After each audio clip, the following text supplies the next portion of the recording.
Hi, everyone, and welcome to today's webinar hosted by the Social Science Data Analysis Network, also known as SSDAN, which is housed at the Population Studies Center at the University of Michigan. I'm impressed that we already have so many people signing on, given that so many of you have been spending so much time in Zoom or other virtual settings in the past year. So thank you for spending just a little bit more time in the Zoomiverse with us today. Today's webinar is on accessing and analyzing census data using R and is presented by Dr. Kyle Walker. I'm John DeWitt. I'm here with the University of Michigan and Brookings Institution demographer William Fry, who is also founder and director of SSDAN.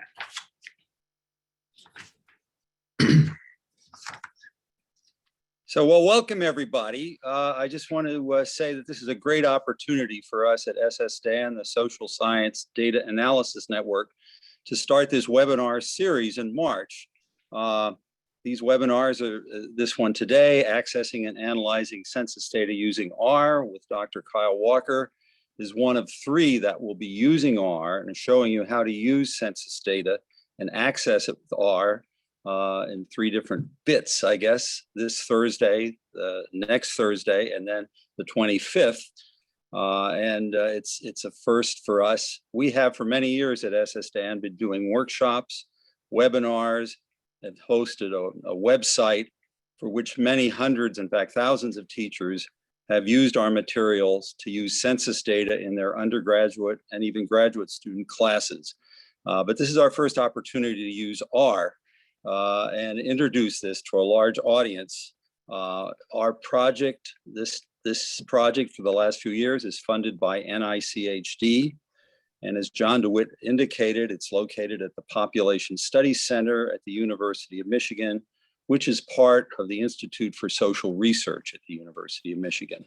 So we will talk a little bit about our other workshops. Maybe we can put up the slide that shows us the next bunch of workshops coming up. You can see today's the 4th and the 11th and the 25th, two more R workshops with Kyle Walker. And then on the 18th, we're doing one that's a not R workshop. This is one of more traditional workshops where we allow people to understand how to easily download data sets and course modules for use in their undergraduate courses. It's a little less sophisticated, but it's also meant for an audience of people who teach undergraduate courses and want to add a little bit of data analysis, especially from the census, into their classes. So Thursdays this month are SSDAN webinar days, and we hope you will join us for all of them.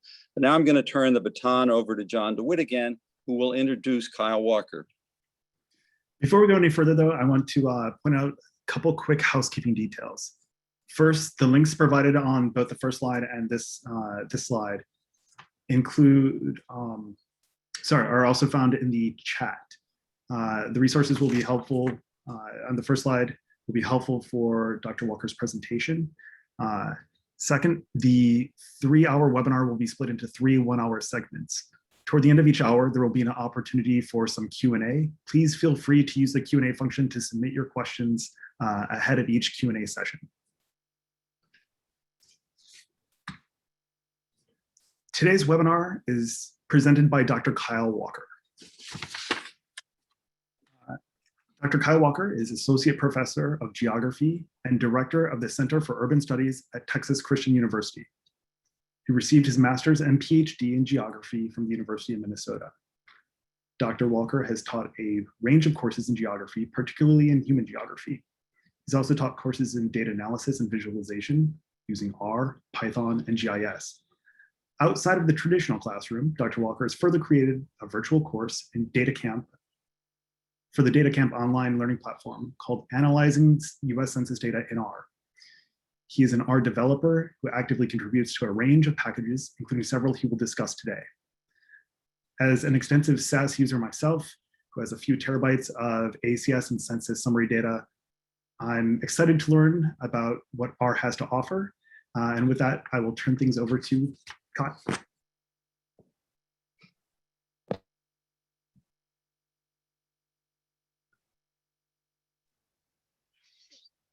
All right, well, thank you so much, JP and Bill and everyone at the University of Michigan for hosting me today. And thank you so much to all of you for coming out and spending the afternoon or maybe the morning or the evening, depending on where you are, to learn a little bit more about some of my work and some tools that I've been working on to really try to ease the process of working with census data. And I'm going to go ahead and start the screen share and walk you through again how to get set up and follow along. All right. So just a couple things about how we're going to kick things off here. JP already introduced me and what I do.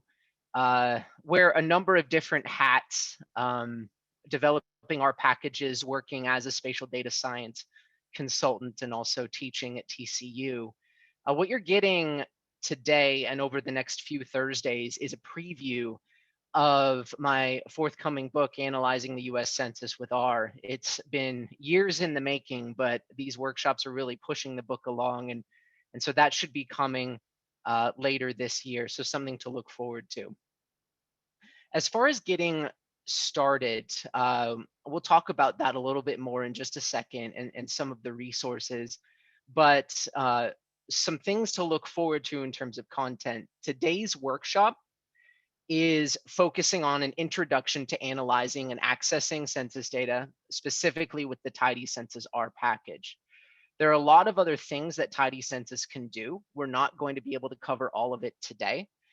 Next Thursday, we're going to do a deep dive into spatial data. You're going to learn about census geography, how to work with simple features in R and make some maps. And then finally, on Thursday, the 25th, we're going to focus on some brand new functionality in the Tidycensus package to download and work with microdata.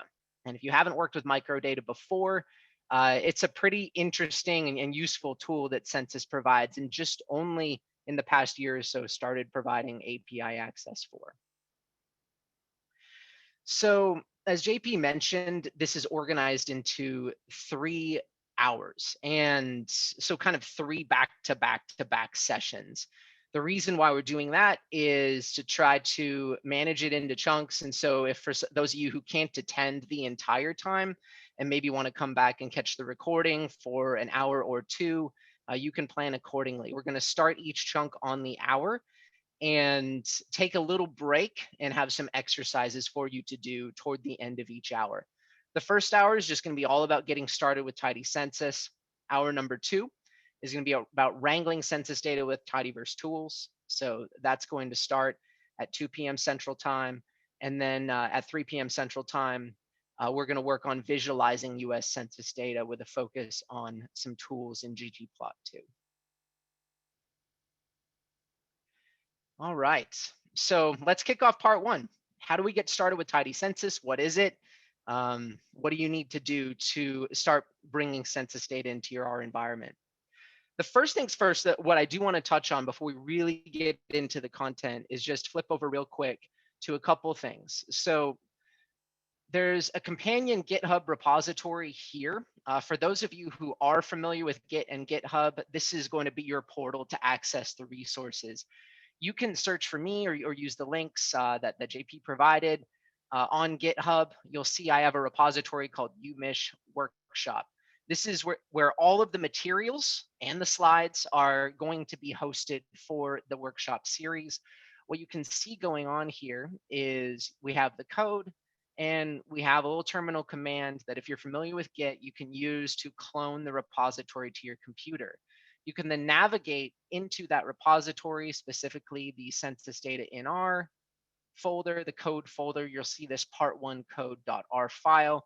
That's the one that has all of the code that you'll need to follow along today. As JP mentioned as well, if you are using R on your own machine, you will need to obtain a Census Api key if you don't have one already. It's fairly straightforward to do that. Visit the link provided. You'll get an email from the Census Bureau to activate your key. Once it's activated, you'll be able to get started. If you're new to R, don't worry about Git or GitHub or even installing R on your computer necessarily right now. I've set up a cloud environment in RStudio Cloud that you can copy over yourself to a free temporary RStudio Cloud project. All you have to do is click this link, and that'll take you over to RStudio Cloud.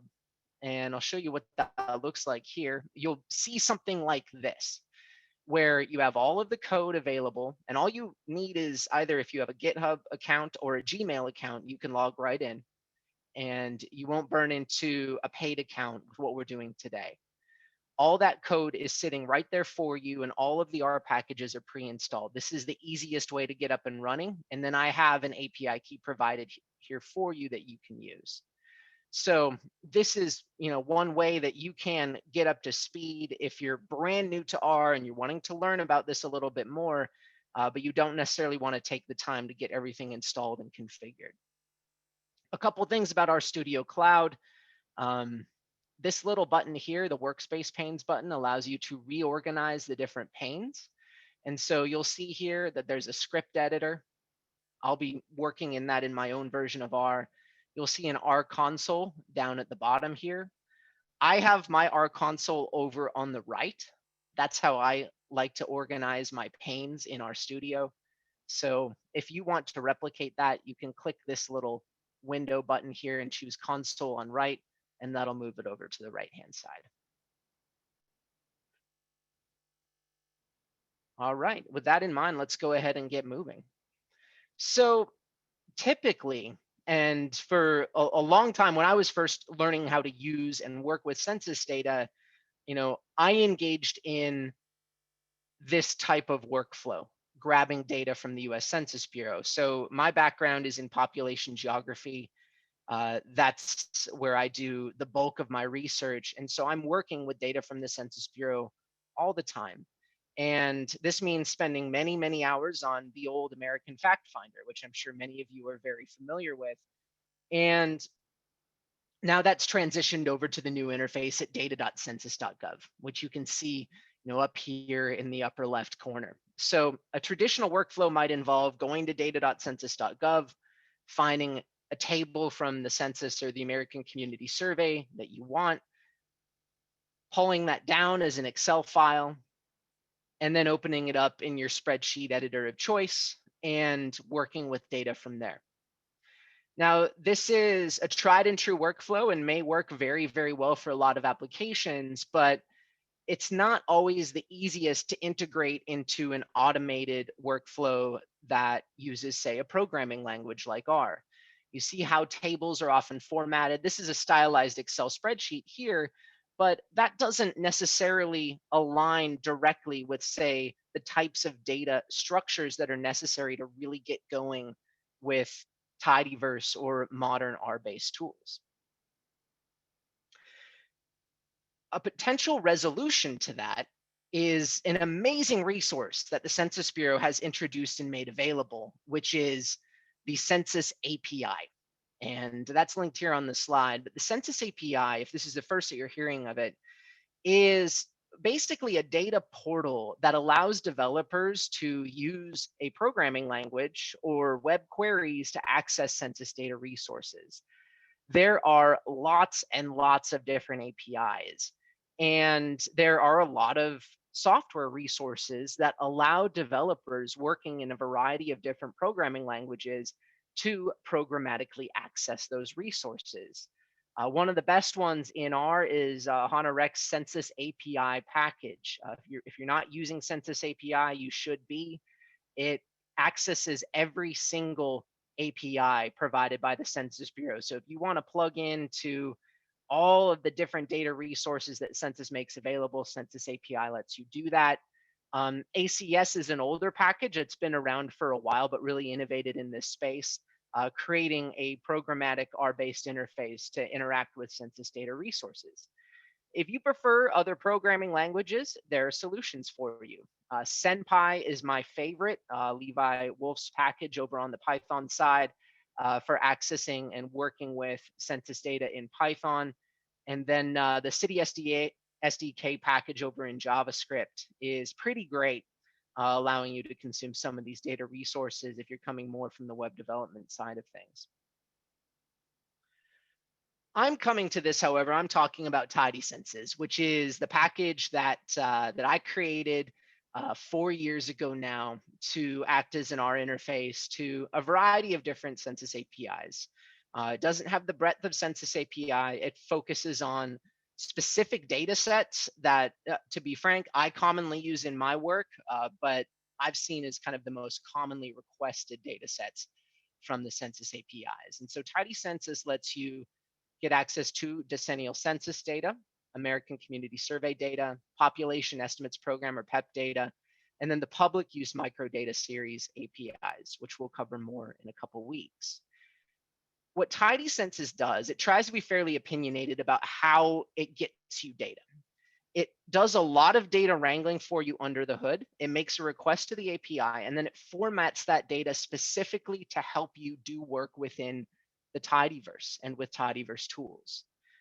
If requested, we'll talk about this more next week, you can download and merge census geometries to your, say, decennial census or American Community Survey data and give you back a simple features object. If none of that is really making sense at the moment, it's going to be very, very clear to you next week. But basically what that means is, for those of you who come from a GIS background, you might be familiar with going out and finding census tigerline shape files and then opening it up in ArcGIS and then formatting your CSV files in Excel and then bringing that into ArcGIS and then aligning your GeoID column and doing a join. Tidycensus does all of that for you, and we'll show you how to do that next week. Tidycensus also includes tools for handling margin of error. We'll talk about that a little bit more in hour 2, and working with survey weights in the PUMS data. And one of the main reasons that I started writing R packages, truthfully, is because I could never remember FIPS codes for states and counties. I always had to look them up. And so I thought, well, I might as well write a little code that allows me to just type in the name of the state or the county and never have to remember that again. And so that's something that Tidycensus does provide. So how did I get to this point? What is the trajectory of Tidycensus? You know, where does it come from? So it's kind of an interesting path that I personally had gone down with respect to R. I didn't actually learn to code until after I completed my PhD. I did SPSS all the way through in my PhD program, did all the data analysis in SPSS. For my doctoral dissertation. And it really was my first job, non-academic job after grad school, where I started to realize that I was doing common tasks over and over again. And I would write it down in a notebook to try to remember what I did, but I couldn't always remember exactly the steps if I got something wrong. And so I got a suggestion from a colleague, well, you know, have you ever considered scripting this and taking it down? And I didn't really know much about it. I didn't think of myself as a developer, but eventually I started getting a little bit into Python and eventually R, and started putting together scripts that completed a lot of very common workflows for me. You know, for example, if I'm working with census data all of the time, I'm requesting oftentimes the same 12 to 15 tables from the American Community Survey for a variety of different geographies. And I'm having to go through the same steps over and over. And so when basically, I think this is an adage from David Robinson, who's prominent in the R community. At least I've heard him say it. You know, if you have written the same script 3 times, write a function for it. If you've written the same function 3 times, write a package. And ultimately, that's the trajectory I went down. I was doing the same thing over and over, downloading the census data, joining it to spatial data, transforming the tidy format. And then I started to accumulate all these functions that did that sort of thing. And eventually I started dabbling a little bit into R package development. You could see a very early implementation, ACS 14 Lite, which was sort of a very idiosyncratic approach to working with data from the 2010 to 2014 5-year ACS. But those were the roots of Tidycensus several years ago. So eventually I cracked open Hadley Wickham's R packages book, taught myself how to, well, by reading the book, taught myself how to write a package, and eventually open source the package in 2017. And Tidycensus has been downloaded hundreds of thousands of times. It's been fantastic to see the uptake within the community. and it has a number of different contributors now, which has been wonderful. In particular, Matt Harmon, it has become a co-author of the package as of last year. And he's responsible for writing a lot of the microdata code. So when we get to the 25th, a lot of the functionality that makes it much, much easier to work with microdata from the API, that's Matt's brainchild. So he's made some fantastic contributions to the package. So as far as getting set up, if you have the RStudio cloud environment going, these packages are already installed. You don't need to worry about installing packages. If you're a longtime R user, you probably already have these packages installed. If you have R set up on your own computer, but you're relatively new to R, go ahead and run this command that you see here on the screen, and that will install the packages that you need for today, save for the very, very last examples, which we'll set up at the end. Something that you'll see as we follow along here, and I'm going to flip back and forth between our environment and the slides. What you'll see here is that all of this code from the slides is also in this part1 code.r script. And so what you can see here is that I have a line of code to install those packages. I'm not going to run that because I have already installed those packages. But if you need to do that, I would recommend doing that. If you're having trouble getting those packages installed, this can particularly be an issue sometimes on Mac, especially if you're using Linux. There's some system dependencies that are necessary, especially to get spatial libraries on which Tidycensus depends up and running. If you're having problems there, I would say just hop over to RStudio Cloud, run that there, and then file an issue over in the Michigan Workshop repository where we could potentially get that debugged.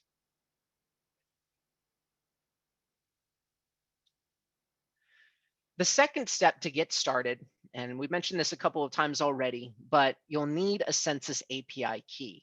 You can technically access the Census API without a key. If you go to the Census website, you can type in a query and it'll work without a key, but it's heavily, heavily rate limited if you don't have a key. And so Tidycensus requires a key to work.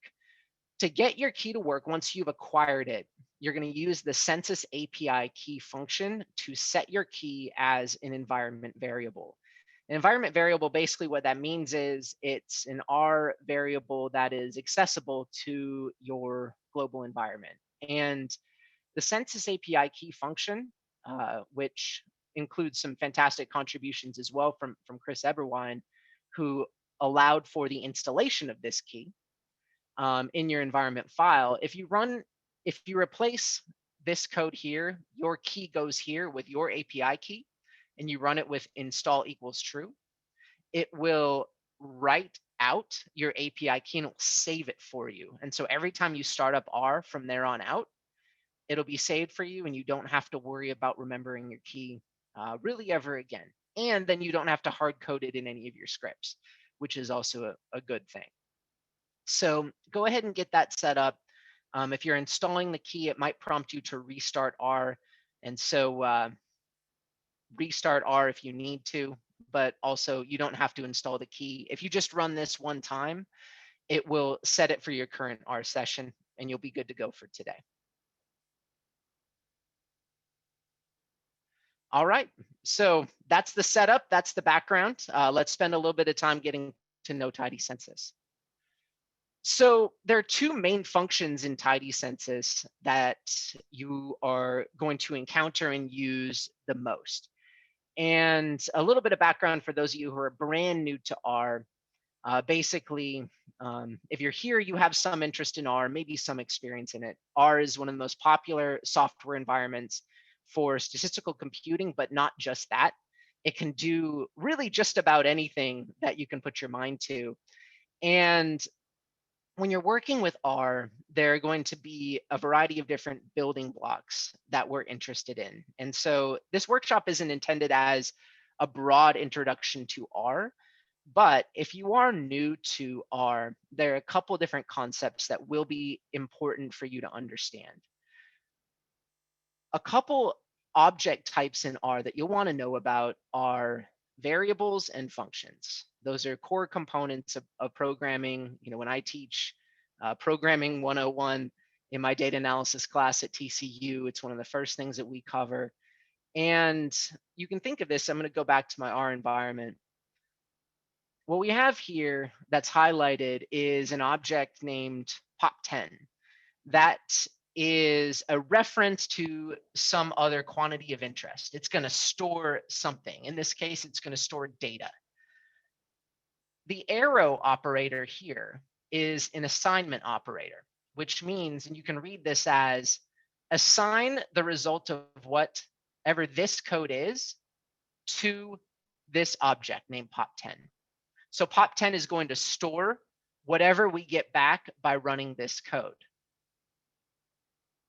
Get decennial is a function. You can think of a function as a method or routine or a command that does all sorts of stuff for you under the hood, runs a bunch of other R code under the hood, but allows you to express all that R code in a very minimal way with what are called arguments. And so inside of parentheses, we call the function with arguments. This is about the simplest way that we can use Tidycensus. We see here, we're creating a new object called pop10, and we're using the get decennial function with two arguments, geography equals state and variables equals P001001, which is for total population. Get decennial defaults to the 2010 decennial census. To run the code in Rstudio in your script, you can highlight that code and click the run button. You'll notice that there's also a Control-Enter keyboard shortcut that you can use if you'd prefer that. When I run that code, you'll notice that you get a little error message that says could not find function. And this is going to be important, especially if you're new to R. Notice the code here that says library tidycensus. When we run that library function, what that does is it brings in all of the functions from Tidycensus into your R environment so you can use them. If I run library tidycensus and now try again, now my code runs correctly. So you'll notice I get a little message here that says getting data from the 2010 decennial census using census summary file 1. What I can do now is take a peek at my data. And so I'm going to go ahead and print out this pop10 object and click run. We notice what we get back here. It returns something called a tibble. And a tibble is sort of a stylized version from the tidyverse of a regular R data frame, which you can think of as a rectangular data object with rows and columns. By default in Tidycensus, you get back from get decennial 4 columns, GeoID, name, variable, and value. And then each row here represents a state. So the rows represent a value, a variable state combination. And so what we have here for total population in 2010 of Alabama is 4,779,000, thereabouts. Another functionality of Rstudio, and I'm using the Rstudio environment here, which if you're in Rstudio Cloud, you're using that as well. So if you're using Rstudio, if you look at the environment tab, which for me is down here on the lower left, you'll see that all of my objects that I've loaded in my environment are going to be found here. If I click this little data grid button, I will pop out the data viewer, which is an interactive data viewer that allows me to browse my data. So those are some of the basic kind of pieces that we can work with inside of R and Rstudio to work with census data. But notice what happened. All we needed to do was say, I want from the decennial census population data by state. And I get it back within a half a second.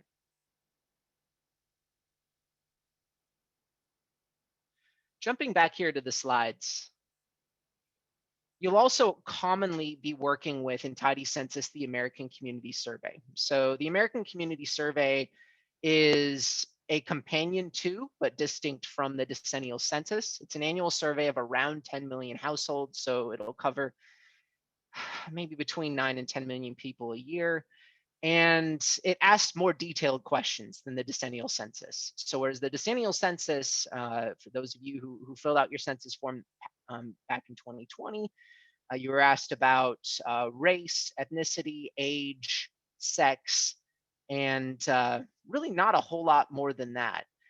The American Community Survey is a longer survey, but it targets only a smaller sampling of households. And so that's where you'll get information on income, education, occupation, language, and a lot of other demographic statistics that are not found in the decennial census.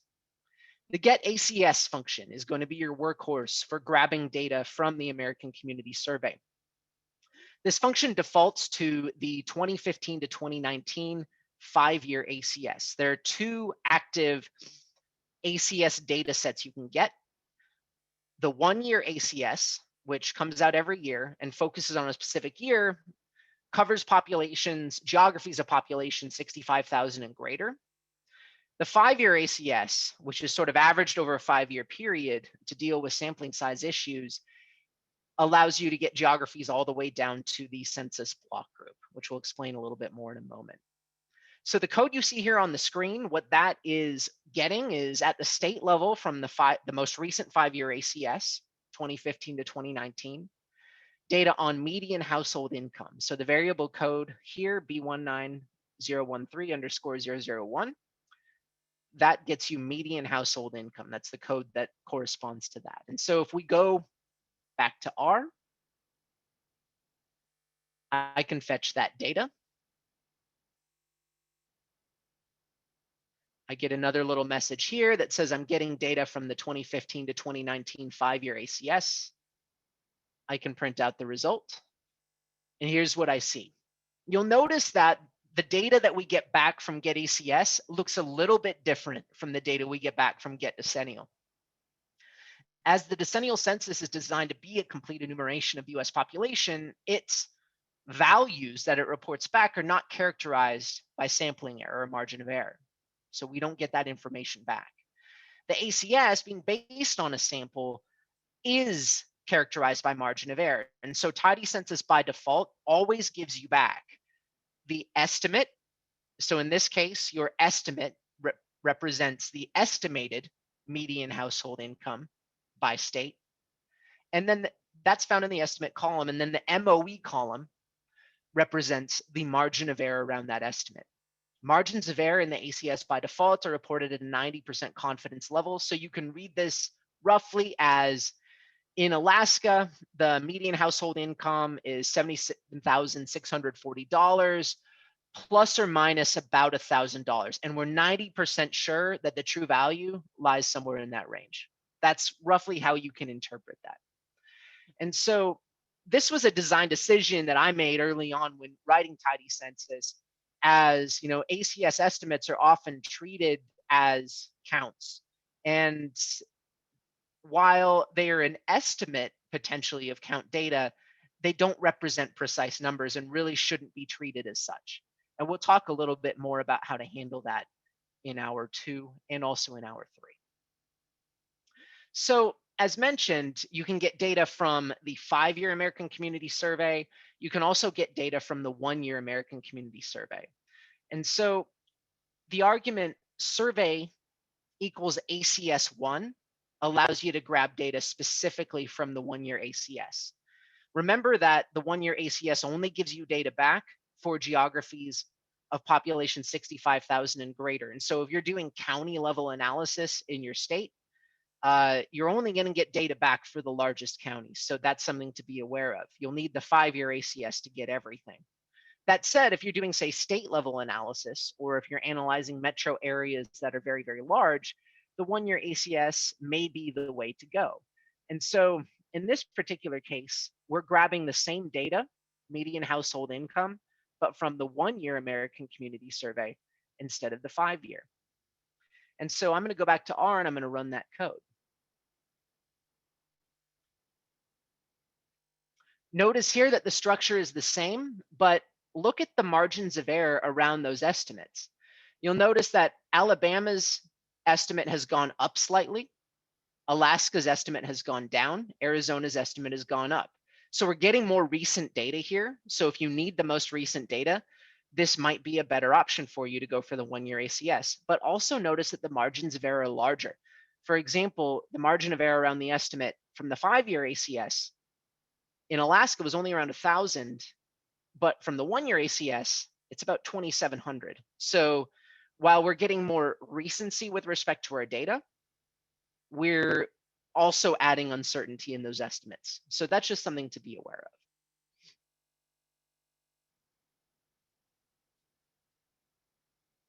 Data in the American Community Survey and also in the decennial census are organized into tables. And tables represent groupings of common variables. For example, you might be interested in grabbing data on age and the age and sex structure of the population.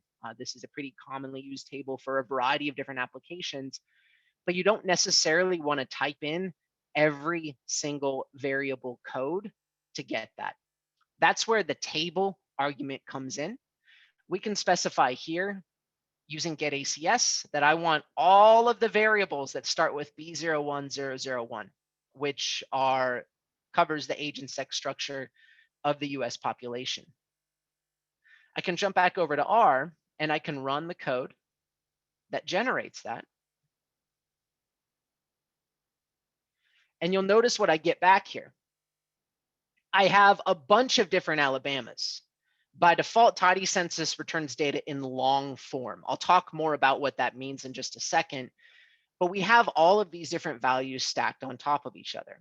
We've got Alabama. This first value here is going to be the total population. And then we have all of these different variables that have the B01001 prefix.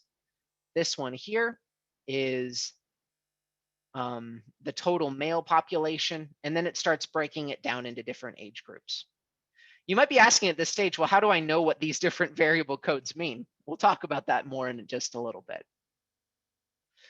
Another thing that Tidycensus allows you to do, which is because the Census API allows you to do it, is subset your data down by geography. And so we're going to talk a little bit more about this, how to understand geography and how to understand variables. Because as you've seen, there are a couple default arguments in getDecennial and getACS, geography and variables. That seems simple enough on the surface, but when you really start to dig in, you'll sometimes think, well, how do I know what the geography is? How do I know how to format that geography? How do I even know what geographies are available? How do I know what these different variable codes mean? I have Kyle here telling me that this ACS code means median household income, but how do I find that out for myself? So looking here at US Census geography, the US Census Bureau tabulates data at a variety of different geographies. The core census hierarchy kind of goes down the middle here, which means that these geographies nest within one another. We'll talk more about what that means next week. So you have census blocks, block groups that go up to counties and all the way up to the whole US. Then you have all of these other geographies in which you can grab data. Tidycensus gives you access to most of these geographies. And if you go to the Tidycensus documentation, which is linked here on this slide, or if you go to walker-data.com/tidycensus, you can find how to format all of these different geographies and in which data sets you can get them. Once you've grabbed this information, you can specify using state and county arguments how to subset down your data. For example, let's say I want to grab data on median household income again by county, but I only want it for the state of Wisconsin. I can specify geography equals county and state equals Wisconsin. And if I go back to R, we can take a look at that. You'll notice I get a message that we're translating to FIPS code 55 for Wisconsin.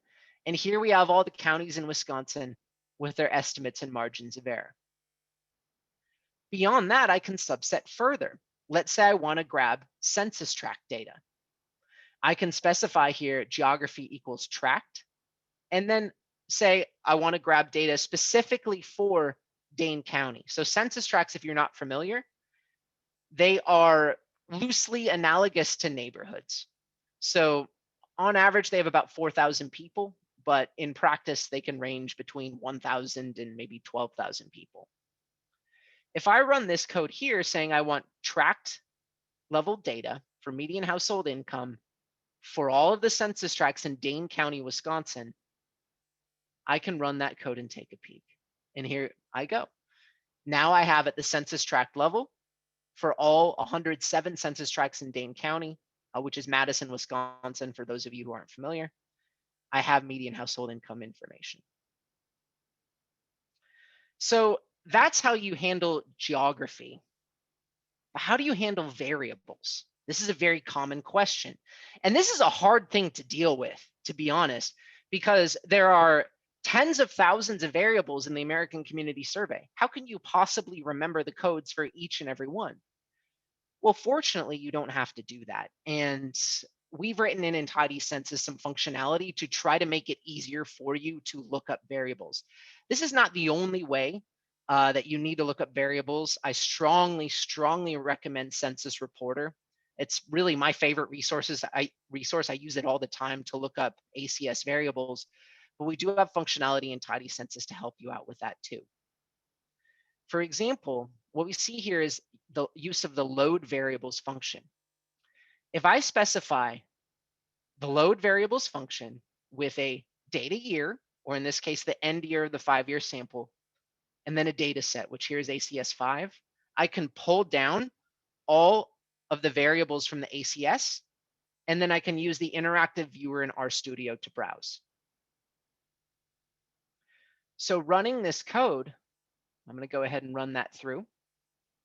It'll take a couple moments because it's pulling down a JSON file from the census website, translating that into an R object for us. And it'll just take a few moments to pull that down, but when it does, you'll get a browsable object that you can go ahead and take a look at. And so here we have all those 27,000 variables in the ACS, but in an interactive browser. You'll see here all of those variables in that sex by age table. Now I can see what the correspondence is. B01001_003, that's males under age 5. I can also use this little filter button to filter these different columns and look for keywords, or I can use this little search button up here, this search dialog, to look for, wherever it shows up in any of the columns. So let's say I'm interested in education. I've now filtered this down to 988 variables out of 27,000. So these are all the variables that cover educational attainment. I'm still going to need to browse around a little bit. That's still going to take a little bit of time, but at least this narrows it down for me. So I would strongly recommend using that functionality. A couple other things of note before we move into the first break.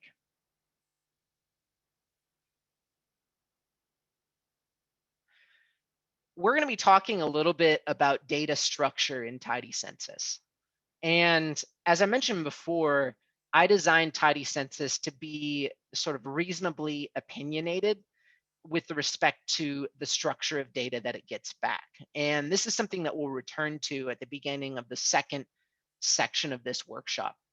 I named Tidycensus as such, Tidycensus, because my goal all along was to build out an interface to the Census API that fit well within the tidyverse workflows that I used in my work. The tidyverse we'll talk a little bit more about in hour 2, but the tidyverse is a very popular paradigm for data analysis and visualization in R. It is not used by everyone, but it's very, very popular, and it happens to be what I use. And so I designed Tidycensus to get data back in a way that integrates directly with those tools. But this might not be exactly the format that you are the most comfortable with. And so I have some other options to help you out and return data in other formats if need be. So I mentioned this before, but when we're grabbing data here by state or specifically by table, we get what's called long form or tidy data. The tidy data structure that I use in Tidycensus, as I interpret it, is where each row represents a unit variable combination. So each row is not a single state, it's not a single variable, but rather it's the combination of the variable and the state. Everything is then organized into, we've got an estimate and a margin of error column for each of those different brackets. This table here is household income breakdown. So we have here the first variable is B19001,001. That's the total households for which income is determined. And then we have a bunch of other income brackets here with their associated margins of error. And so we can use this sort of structure, and I'll show you why I use it in Tidycensus in just a moment. However, and I'll sometimes hear feedback about this, people aren't always the most comfortable with that particular kind of structure if they're coming from a different data analysis paradigm. Commonly, and I came from this paradigm as well, if you're coming from a GIS background or a spreadsheet background, you might be more comfortable working with wide form data, where you have the variables spread across the columns. If you specify the argument output equals wide, you get this back by default. And I'm going to jump back over to R and run this for you. And we can take a look and see what this looks like. So basically, what we're doing here is we're fetching the data and then formatting it in wide form. And so instead of the 5-column output with the GeoID, which is the census ID code, the name, the variable, and then the estimate and the margin of error, we get a bunch of estimates and a bunch of margins of errors that are attached themselves to the different variable IDs. And so if you're working in a geographic information system sense, an ArcGIS type workflow, this might be something that's a little bit more comfortable, because in this particular example, there is only one row per state. So we have 52 rows. So that's the US states plus Puerto Rico and DC. And we see here that all of those data values are spread across the columns. Notice that we still retain the estimate and the margin of error. You never have to specify estimate or margin of error when requesting data from Tidycensus, because it always gives you both back by default. That is a design decision that we've made. And so this might be more comfortable for you. You've got a lot more columns, but you have fewer rows in this type of data set. The last little piece that I want to show you is another way to try to keep track of some of the variables that you're working with. Those codes that represent different variables in the American Community Survey or the decennial census, they can be tough to remember, even if you've been working with them for a very long time. And so a feature that was requested shortly after I first started developing the package that I like very much is the ability to use a named vector to request variables. And it then gives you your variables back and replaces the variable name with the name that you've specified. So for those of you who are unfamiliar or new to R, the C function is one of the most commonly used functions that you'll come across. It allows you to create a vector, and a vector you can think of as an object that has multiple entities stored inside of it. And so in this particular case, if I specify for the variables, give me back for counties in Georgia, this particular census ID, ACS ID, which is for household income, and then call it Med Inc., because I know what that means.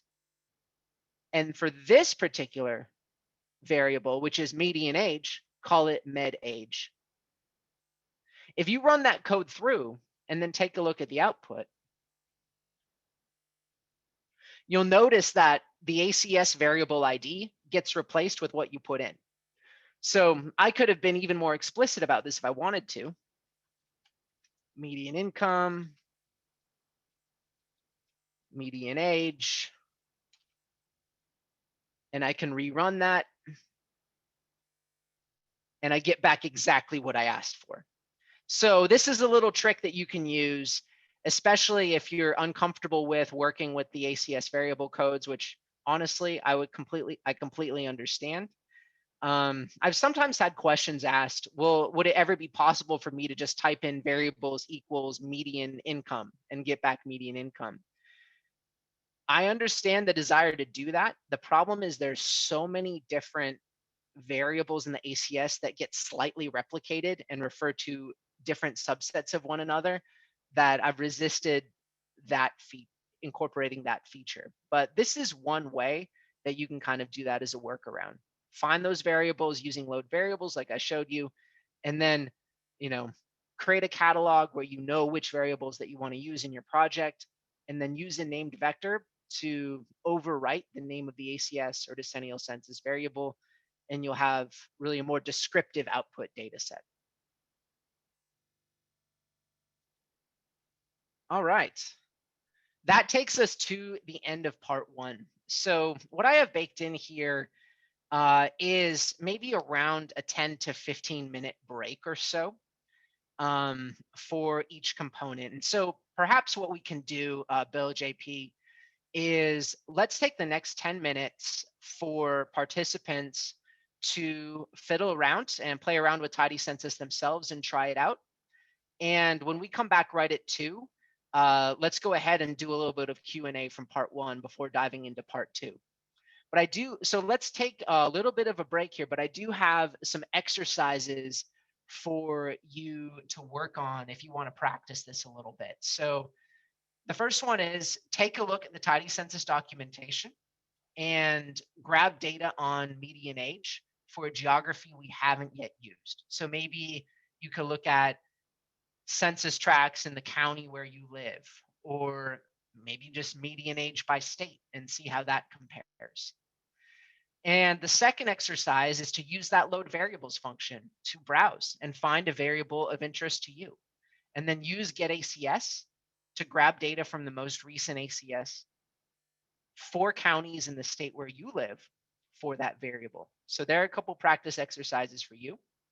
Let's go ahead and break, and we'll reconvene around 2 o'clock, do a little Q&A, and then delve into the second hour.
All right.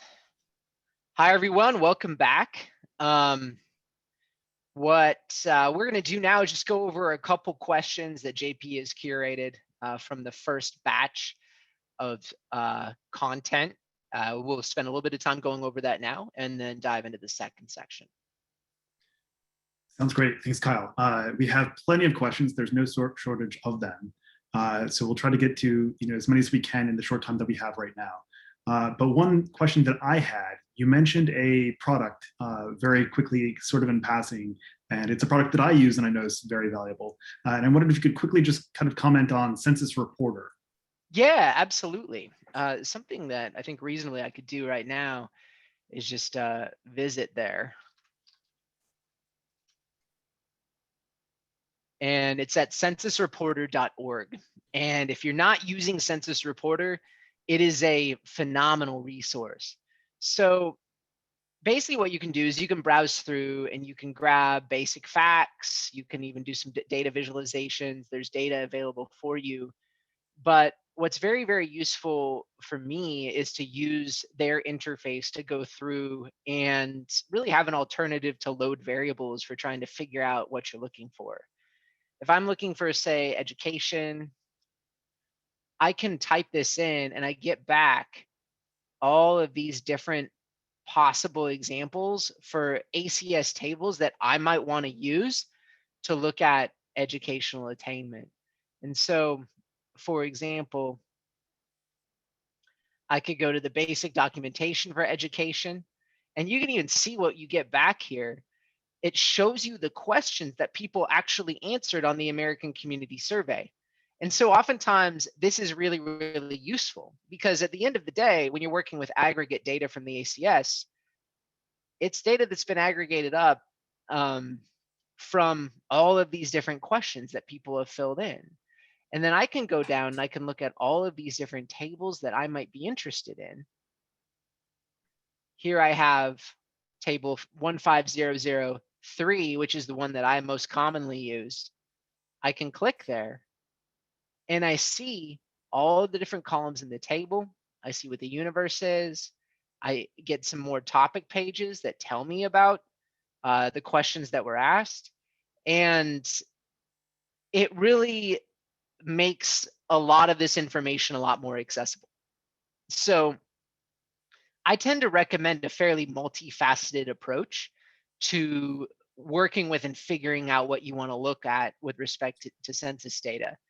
You can go in, I've tried to create tools that are usable and helpful for finding data, but it's not the only resource that you should be using. And so Census Reporter is pretty fantastic, I think, for the reasons that I've shown and a lot more.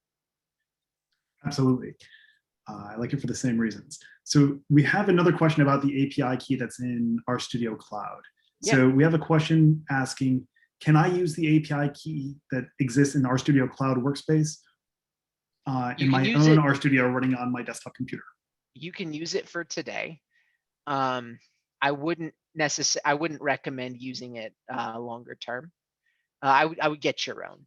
Now, it's not like this API key is tied to, say, an account that anyone is paying for. And it doesn't usually happen, but it can happen if you're using, say, an API key that's kind of publicly out there, and then someone starts really going crazy and overusing the API, that key can get blocked. And so then you don't necessarily have control over the key that you're using. So get your own key, store it using install equals true if you're on your own computer. And that's what I would recommend. So I would recommend everyone in attendance get your own API key. You can use this key for today just so that we can get up and running, but I would get your own. Great. Now we have a few questions about the RStudio environment, RStudio cloud environment. Asking how long will the cloud environment be available? There are a few people who want to use it either for themselves in the days ahead, or others who want to be able to show either their colleagues or their students RStudio. Absolutely. So this is what I would recommend. Rstudio gives you 15 hours, or I believe it's 15 hours of usage time for free per month.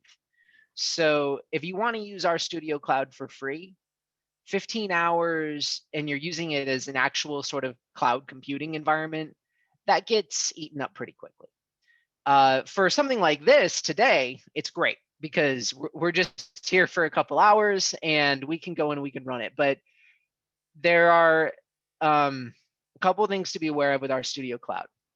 You'll notice that it says up here that it's a temporary copy, which means it's ephemeral. It's going to go away if you don't save it to your account.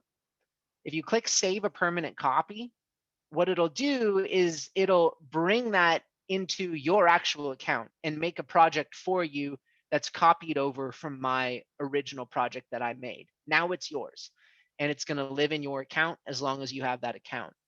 There are some limitations. There are limitations on the number of projects you can have and the number of hours, that active hours per month, and so with the free solution. So if you're looking for a more robust cloud computing solution, Rstudio Cloud does have paid plans. For example, another issue is you only get 1 GB of RAM with the free account, which for serious data analytic work is not going to be enough, most likely. So we, even with this script, we kind of push it all the way up to the max just with this script. So this is a great way to get started. It's not going to go away if you save it to your own account, so that's great. But make sure that you do that. And if you need more horsepower, so to speak, consider getting one of the paid plans. If you are an educator, they do, I believe, work with teachers quite a lot and give discounts. So I would strongly recommend taking a look at that. Here's I think, a fairly quick question. Does the 1 year default to the most recent, the 1 year, I think, get ACS default to the most recent year? It always does, not when I update it. So basically what I try to do is I try to keep the package as updated as possible. And what that means is that I will go in every time that there's a new data set released, specifically a new 5-year data set released, and then I will release a new version of the package that defaults to that data set. So at the moment, the default data set is 2019. That's the most recent data that we have. That will remain the default all the way up until December of this year, when the 2016 to 2020 ACS is released. And if a user wants a different vintage, is that possible? Yes, you can use the year argument. So I'm going to jump back here to Rstudio, and I didn't highlight this, but I did use it here in this Wisconsin income code. So this grabbed data for the 2015 to 2019 ACS. Let's say I wanted 2012 to 2016. I just say year equals 2016.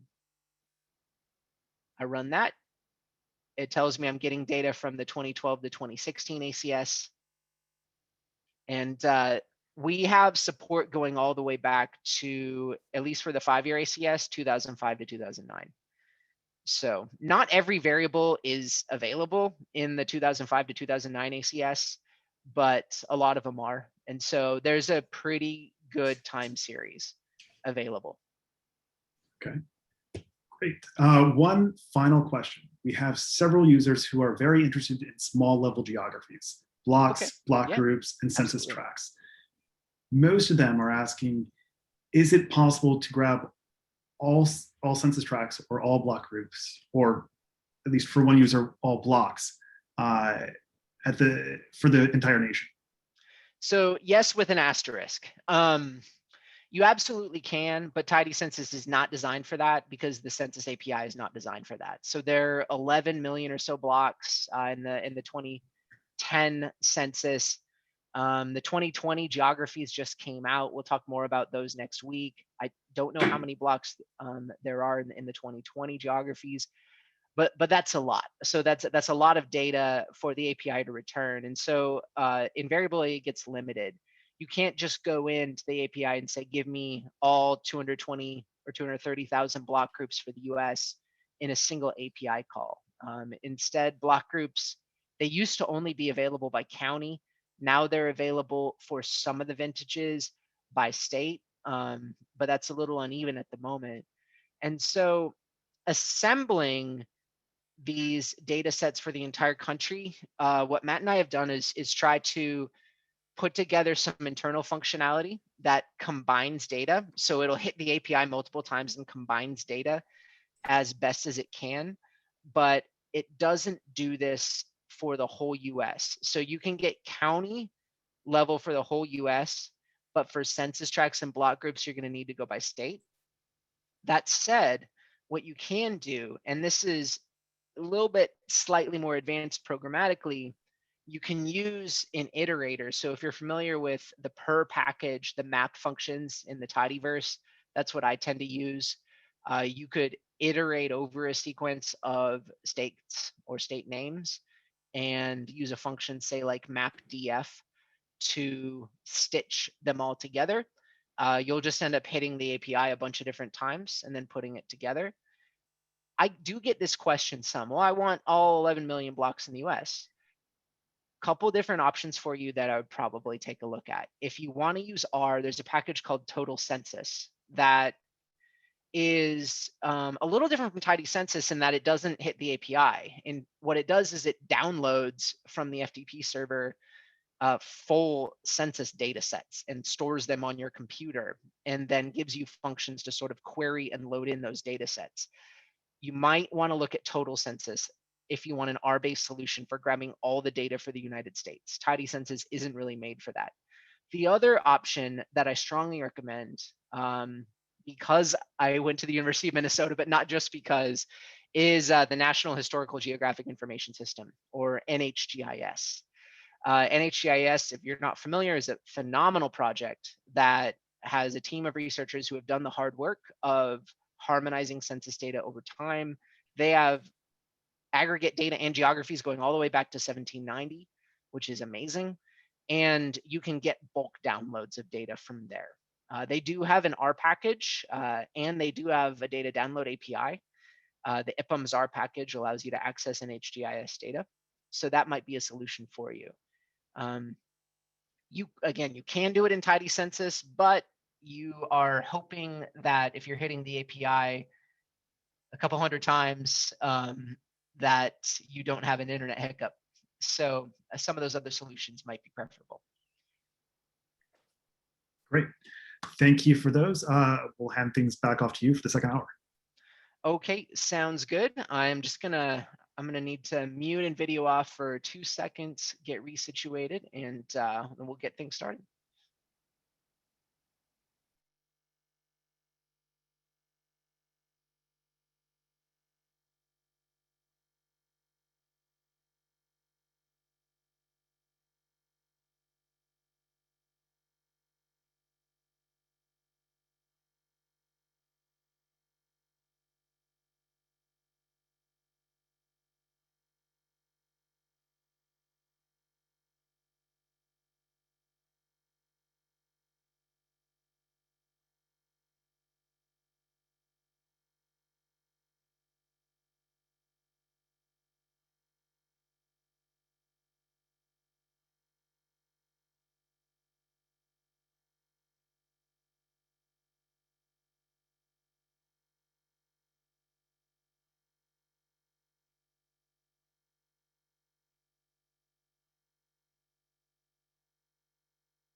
All right, so let's delve now into hour 2. So thanks, JP, for those questions. And we're going to jump back over to the slides here. So part 2, we're focusing on wrangling census data with tidyverse tools.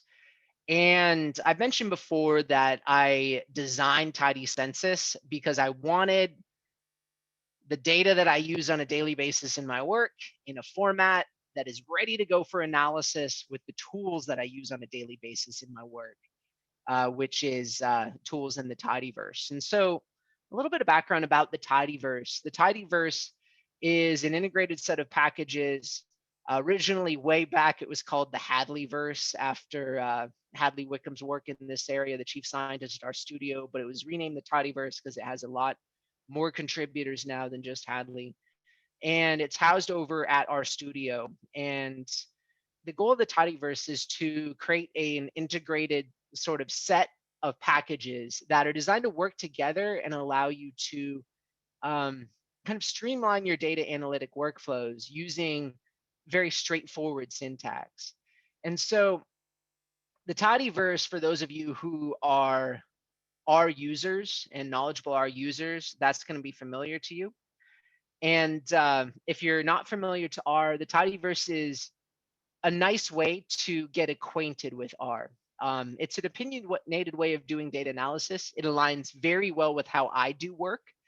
There are a lot of different paradigms that you can use within R, but the Tidyverse is my personal favorite. And so I've tried to develop Tidycensus to align with the Tidyverse as appropriate. And so within the Tidyverse, we mentioned this before, thinking about design philosophy. Going back to that last topic that we talked about, census data are commonly used in wide format. And we talked about the distinctions between long and wide form data. Wide form data has those variables spread across the columns. And we saw some examples of that in the previous section of this workshop. If you're working in a GIS context, in a spreadsheet context, maybe in, say, an SPSS context, wide form data is probably what you're familiar with. And there are a lot of applications where that makes a lot of sense. Tidyverse tools, however, work better with long form data or tidy data. And I'll show you why in just a moment. There are a variety of methods that we can use within the Tidyverse that the default long form or tidy format of census data that's returned by Tidycensus allows you to just plug that data right into a Tidyverse analytic workflow and start generating insights right away. So the first set of examples that we're going to look at involve data exploration. This is a really important part of data analysis. You know, sometimes the more fancy analytic techniques or programming techniques or statistical models get the attention, but there's tremendous value to just being able to go in and say, what are the largest values of this in the US? Or what is the youngest county in the US?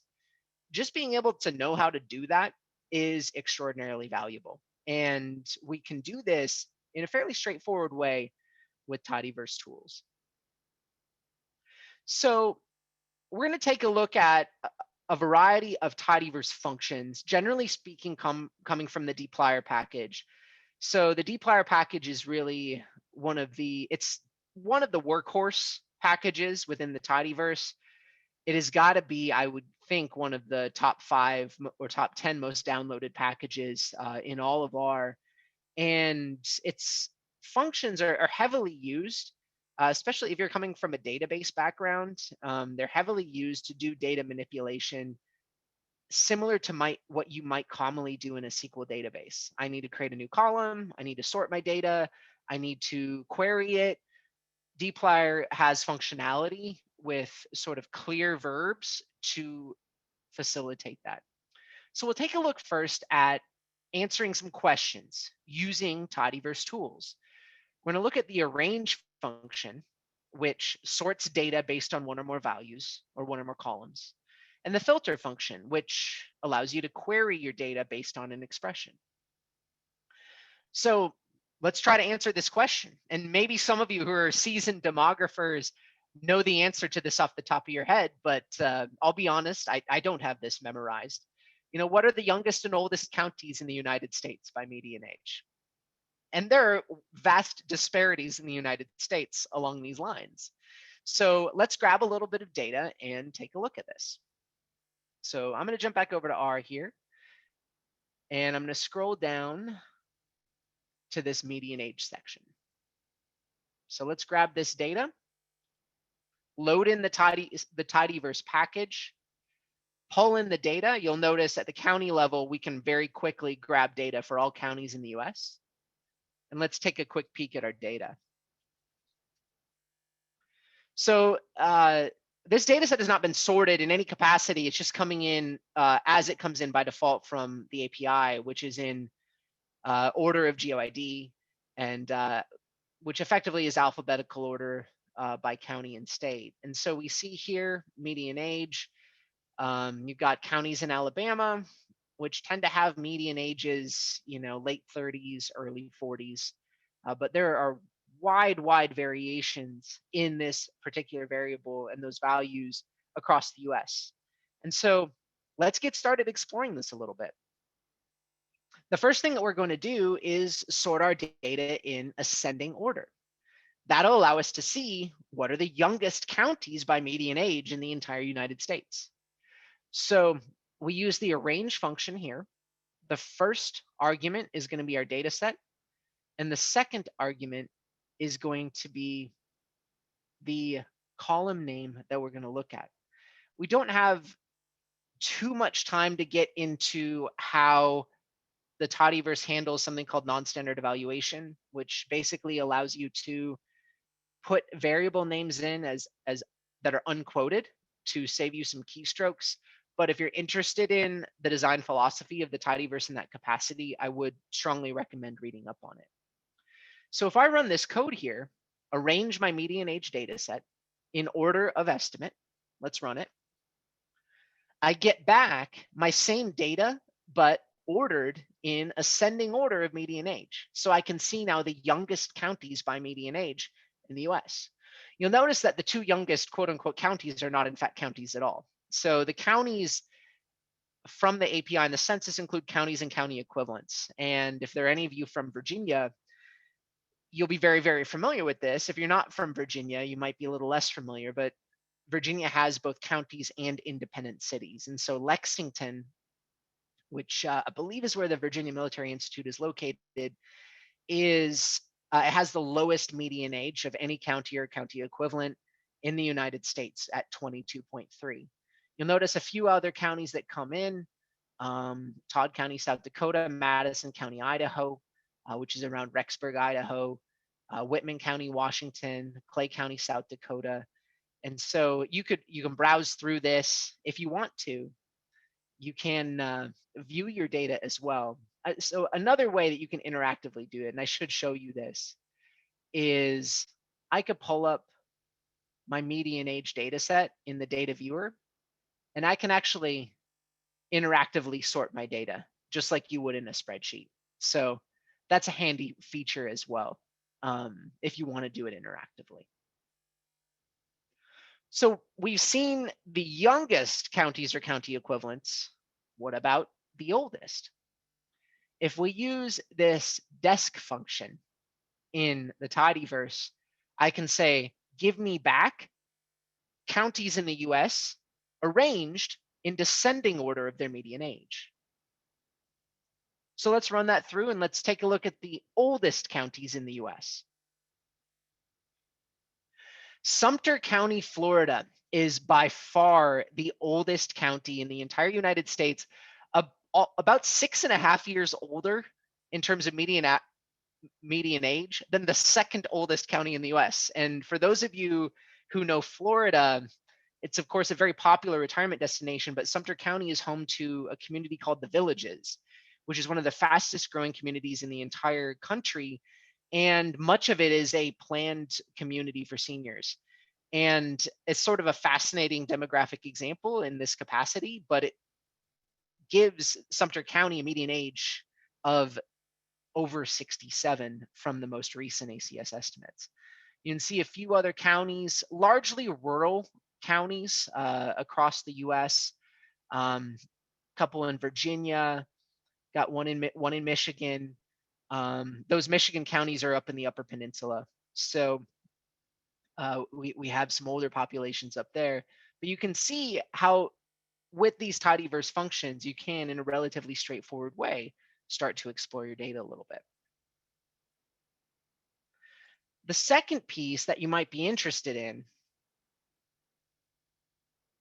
is taking a look at grabbing subsets of information based on values that might be in, in various columns. And so we've looked at arranging our data, but what if we want to know, well, what are the oldest counties in the US, or how many counties in the US have a median age greater than or equal to 50?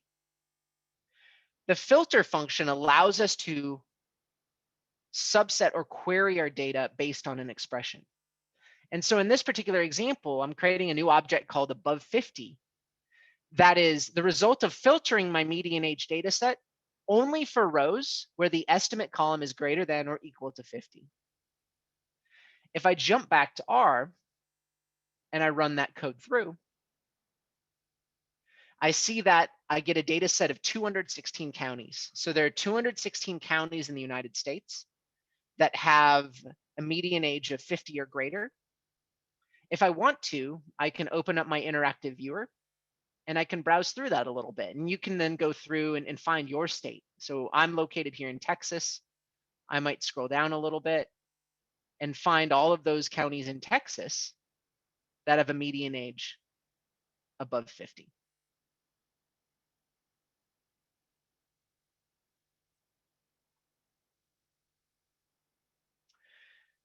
So we've learned a little bit about how to take a look at our data, explored a little bit with respect to sorting it in descending and ascending order.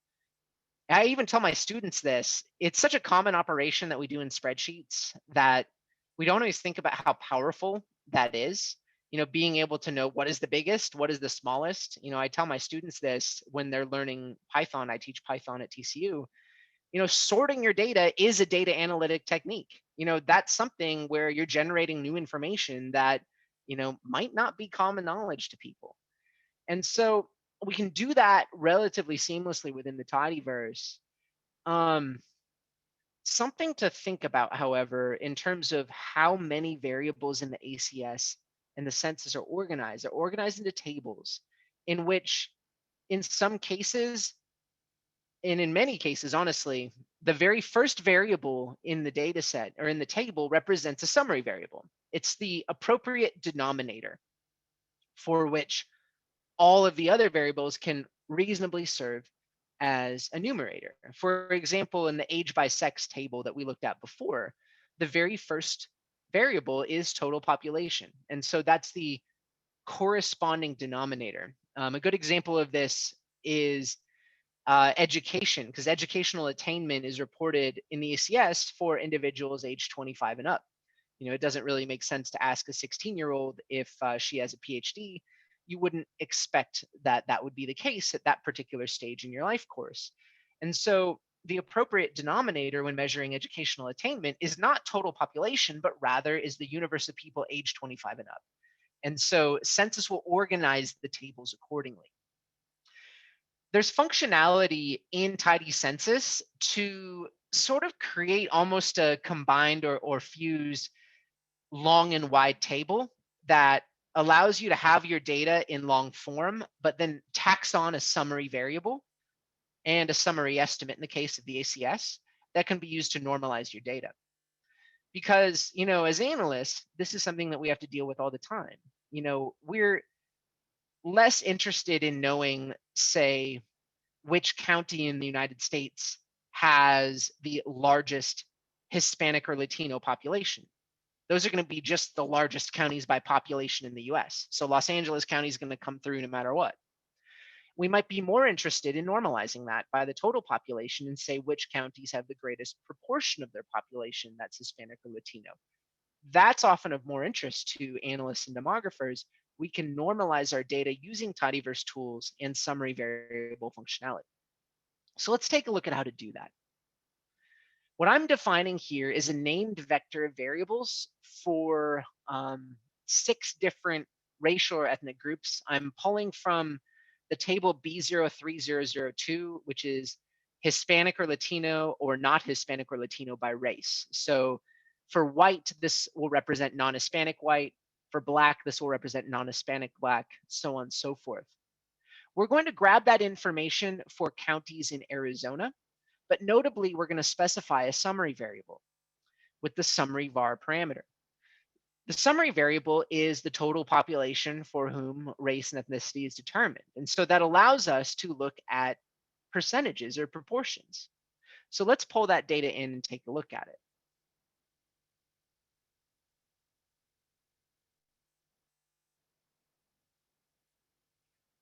I'm going to pull down all that data. And this is what I get back. We have here a data set that has 7 columns instead of 5. We have our GeoID, so our county ID code. We have our county name. We have the variable replaced with the names that we gave the variables. We have an estimate and a margin of error. If you see an NA in the margin of error column, it means oftentimes that margin of error is controlled or not reported for a variety of reasons. And then we have a summary estimate and a summary margin of error if appropriate. In this particular case, total population, that estimate is controlled, and so it's not reported back with a margin of error in that particular context for these counties. And so what we can do now is take a look at the estimate and then compare that with the summary estimate, which is total population. So for each category, what we can do is in turn normalize our data and calculate a proportion or percentage. We can do that with functionality in the tidyverse. And so jumping back to the slides here, we're going to take a look at a couple other functions in dplyr that are going to be a common portion of your workflow. And you're going to learn about a new operator, the pipe operator from the Magrider package, which is commonly used in the tidyverse. The mutate function in dplyr allows you to calculate new columns in your data.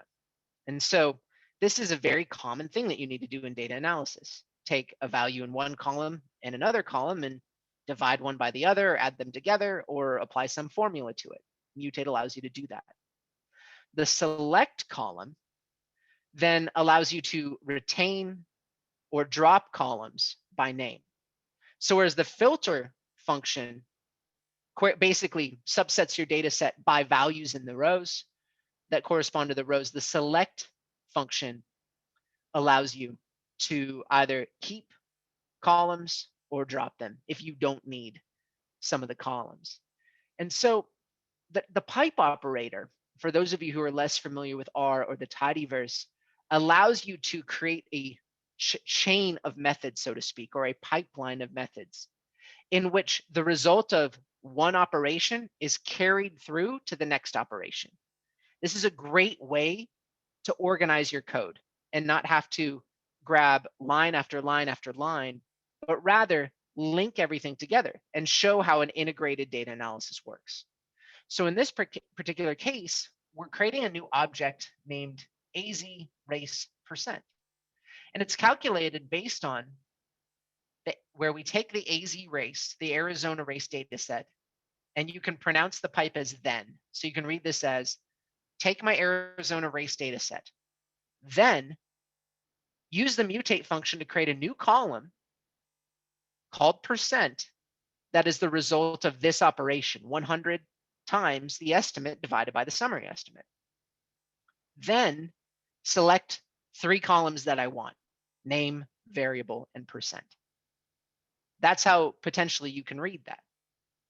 And so in this particular example then, let's run it and take a look.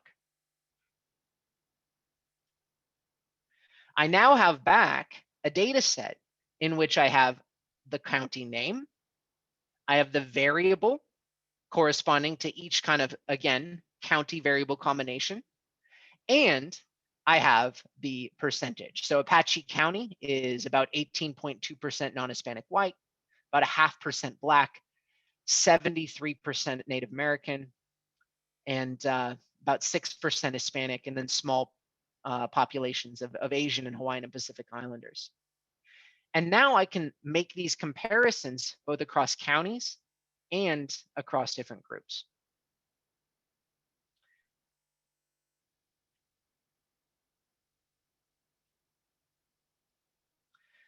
The next data analytic workflow within the tidyverse that I might argue is the most powerful functionality available in the tidyverse is Groupwise census data analysis. And I'll tell my students this all the time. Being able to implement Groupwise data analysis allows you to generate all sorts of insights that are going to be conceptually straightforward, but not always computationally the easiest thing to do if you're not working within a paradigm, say like the tidyverse or one of the other data analytic frameworks that people use in an R or a Python. And being able to say, okay, for every salient group in my data set, give me back information about it. That's something that in census data workflows is very commonly used. And I think Tidycensus sets up pretty well with the tidyverse to allow us to do this. Your workhorse functions here to implement the split, apply, combine method of data or method or model of data analysis are going to be group by and summarize. The split, apply, combine model of data analysis or method of data analysis, it's going to be familiar to some of you, but for some it might be less familiar, but it's conceptually fairly straightforward. You take a data set and you identify some sort of characteristic of your data in which you can split the data set. For example, I might say, okay, I have a bunch of information for Apache County. I have a bunch of information for Maricopa County. Let's split my data set by county. I then apply a function to each of those counties. You might say, okay, we're going to look at this. What is the largest group by county? And then once I have that information, I combine it back into a final data set that allows me to cleanly make comparisons across counties. So let's take a look at how this works. Let's ask this question. What is the largest group by county? A group by and a filter can be used to do this in a fairly straightforward way. We read this code as, give me back a new data set called largest group that's derived from my Arizona race percent data set. Take my Arizona race percent data set, then group it by the name column, which is going to be our county, then filter that data set where the percent column is equal to the maximum value in the percent column for that county. Stitch that data back together and let's see what we get back. So going back to R here, let's try running this. I get back that result very, very quickly. And so for the 15 counties in Arizona, I can now see what the largest group is by county and what the percentage is. And so this is an interesting way of kind of analyzing and looking at our data. So Apache County, the largest group, we saw this before, is Native American with a percentage of 73%. Maricopa County, the largest county in Arizona by population. Non-Hispanic white is the largest group with a population of 55%. So a smaller proportion. And you can see this here. Santa Cruz County, for example, the largest group is Hispanic. Over 80% of its population is Hispanic. Yavapai County as well, largest group is white, over 80%. These counties are less diverse. Some other counties like Navajo County or Greenlee County, the largest group constitutes a plurality, but not a majority of the population. And so these counties, we get the hint that they're a little bit more diverse. And so we've used these tidyverse methods on our census data to be able to, start to answer some of these questions and make comparisons across groups. We might also be interested in a workflow where we ask, well, okay, I'm trying to get a little bit of a sense of how racial and ethnic diversity varies across these different counties in Arizona. Maybe I take a look at what the median percentage is for counties in Arizona by group. And here I'm using a group by summarize workflow. I take my Arizona race percent data set, then I group it by the variable column in this case, which is going to be the racial or ethnic category. And then I summarize by taking and create a new column where the median percentage is calculated with the median function here. Let's try it out. I can run that through. And I get back some information. The median Asian percentage in counties in Arizona is just under 1%. The median non-Hispanic Black population percentage for counties in Arizona, just over 1%. The median white population, 54%, median Hispanic, 30%, median Native American population, only about 3.5%, even though some of the counties have very large Native American populations. And you could fiddle around with this and try different functions too. You could look at what's the maximum, what's the minimum, what's the mean, if you want the mean instead of the median. All of that is possible here.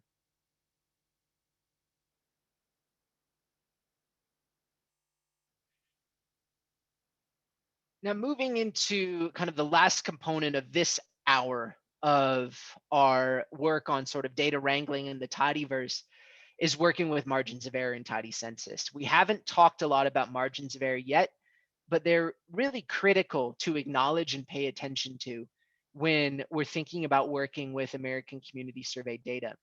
So we've looked at this already, and we've mostly been looking at ACS data in our examples to this point. If you're working with decennial census information, you won't have that margin of error. But if you're working with ACS data, which you commonly will be because it's more up to date and it has more variables that you can draw from, you're going to need to acknowledge and deal with the margin of error. And as mentioned before, the ACS is a survey. It is not a complete enumeration of the US population.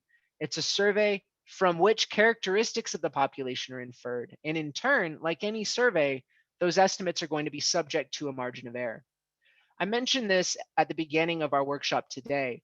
By default, margins of error are returned at a 90% confidence level. And so roughly you can say we're 90% sure that the true value, whatever it is, falls within a range defined by the estimate plus or minus the margin of error. Within Tidycensus, now I've sometimes had some requests from users who say, I don't want the margin of error. Why do I have to get it back every time? And this is a design decision that I made at the outset. If you're using ACS data, you need to at least know what that margin of error is. As an analyst, at the end of the day, we're all responsible for the analytic decisions that we make. But these are not true counts. That's not what they are. They are estimates from a survey that are characterized by a margin of error around that estimate. And so Tidycensus always gives back the margin of error. Wide form, long form, doesn't matter. And so margins of error by default, as we've seen in long form or tidy data, are in the MOE column, or in wide form data, an M suffix is appended to the margins of error. There is an argument that you can use in Gate ACS, MOE_level, that controls the confidence level of the MOE. So if you want it to be a little bit stricter, you can change it from 90 to 95 or 99. So let's take a look at why this matters. I'm going to grab here some data on population over age 65 by sex for census tracts in the Salt Lake City area, so Salt Lake County, Utah. We're grabbing from the 5-year ACS, the most recent 5-year ACS. And you'll notice I'm doing a little bit more advanced code here where I'm using the paste zero function to construct a vector of variables that I'm passing to the variables argument here. Let's take a quick look at this. Population over age 65 by sex, by census tract in Salt Lake City. What do the margins of error look like? I've just grabbed a sample census tract to take a look at here. We run this through. And let's take a peek at it. Look at what we get back. And this is default information at the tract level. And the tract level is not even the smallest geography we get in the ACS. We can go down to the block group, which is smaller. For many estimates that you will see, especially as you start to get granular, the margin of error exceeds the estimate. So basically, you're looking at information like here, and this is basically men age 65 and 66. The estimate is 12 in the census tract plus or minus 13. And even conceptually, you have to think about this a little bit. It's very possible that there aren't any men in that age bracket that live in that census tract. There might not be any there, but there might be, all the way up to 25. And we're only 90% sure that it's within that range. So uncertainty is very much baked in here. And that's important as analysts for all of us to be thinking about when we're working with this information. And you might start thinking, well, I've been using ACS data for a while. I mean, I knew the margin of error was a thing. Does this mean that I can't use this information? Does this mean that, these estimates are invalid? That's not what it means. It means that we all need to understand that these are estimates characterized by uncertainty. And the Census Bureau does not recommend that we treat these estimates as counts. When you see the number 36, it's not meant to say there are 36 people here. I'm a service provider. We need to prepare 36 packets to deliver there. That's not what it means. It's meant as an estimate that allows for comparison between places. So we think there are more people here in this particular age bracket because there are 36 than there are in this particular age bracket, which is B01001-044. It allows us to make those comparisons. And those comparisons are still really valuable, but it's important to interpret your data in a different way than you would in the decennial census, in which the values are meant to be counts of the population. One potential resolution, however, to this issue in the ACS is to use tidyverse tools and tools that we've written into Tidycensus to aggregate up your data and calculate new margins of error. And so I want to show you some examples of that. In Tidycensus, there are 4 margin of error functions that implement census recommended formulas for calculating derived margins of error.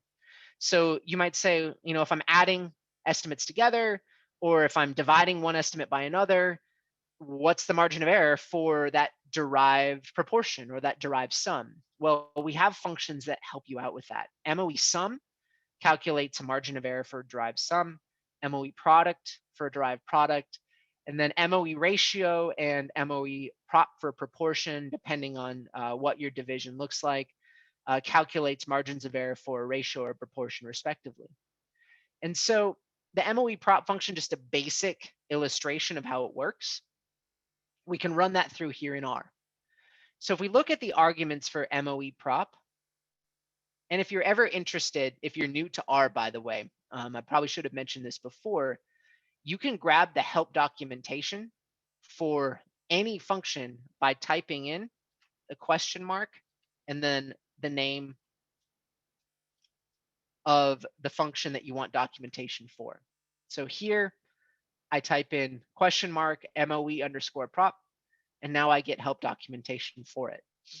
So that MOE prop function takes as the first argument your numerator, the second argument your denominator, the third, the margin of error around the numerator, and the fourth, the margin of error around the denominator. So in this particular case, let's say I have an estimate of 25 with a margin of error of 5 around that estimate, and then a summary estimate, so my denominator, where the estimate is 100, with a margin of error of 3.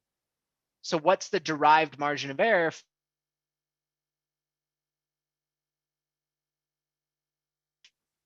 And my margin of error then is going to be about 0.05 around that derived proportion. So Tidycensus can help you out with that.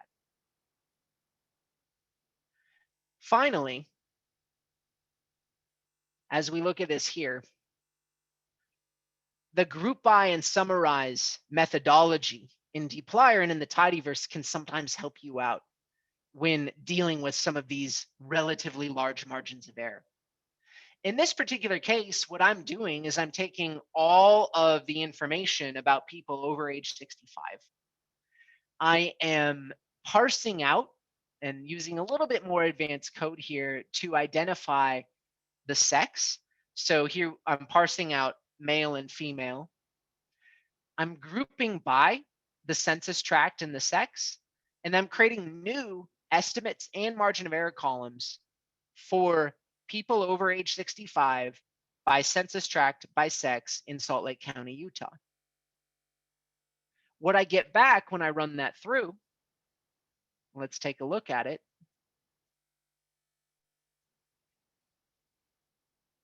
is a data set that has collapsed my data. It's collapsed my information. Here is this census tract here in Salt Lake County, Utah for women over age 65. Here's the summary estimate. And we notice now, relative to the estimate, the margins very much reduced. I would encourage you to read some of the articles in the Tidycensus documentation about margins of error for some other methods that have been recommended for handling and working with margins of error. But this hopefully gets you off to a little bit of a start. And I would encourage everybody, if you're working with ACS data, to give some thought to margin of error, what it means, and how it influences really how the estimates are meaningful that you're working with and analyzing. All right. That takes us to the end of part 2. So let's take another 10 or so minute break to ask some questions, work on some exercises, stretch your legs a little bit. Here are some exercises that you could play around with in the interim while we're taking a little break. So we've been working with the detailed tables in the ACS so far, but there are a variety of other aggregations that are available in the ACS that are pre-aggregated. So we can get subject tables and we can get the data profile by specifying appropriate variables. And so the variable in the 2015 to 2019 ACS data profile that gives you pre-computed percent of the population age 25 and up with a bachelor's degree is DP02_0068P.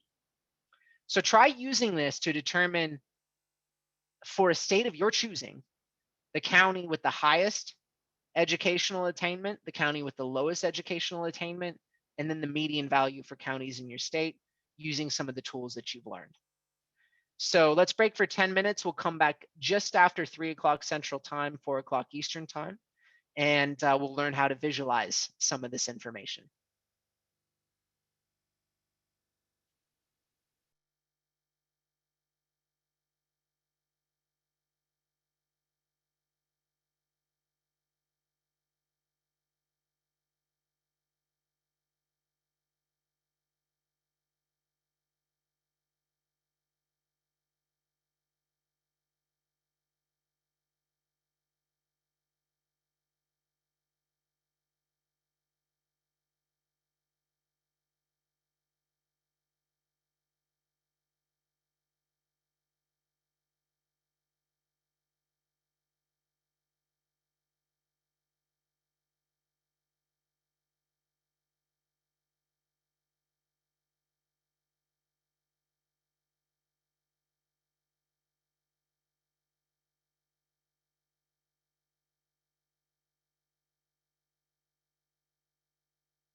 All right.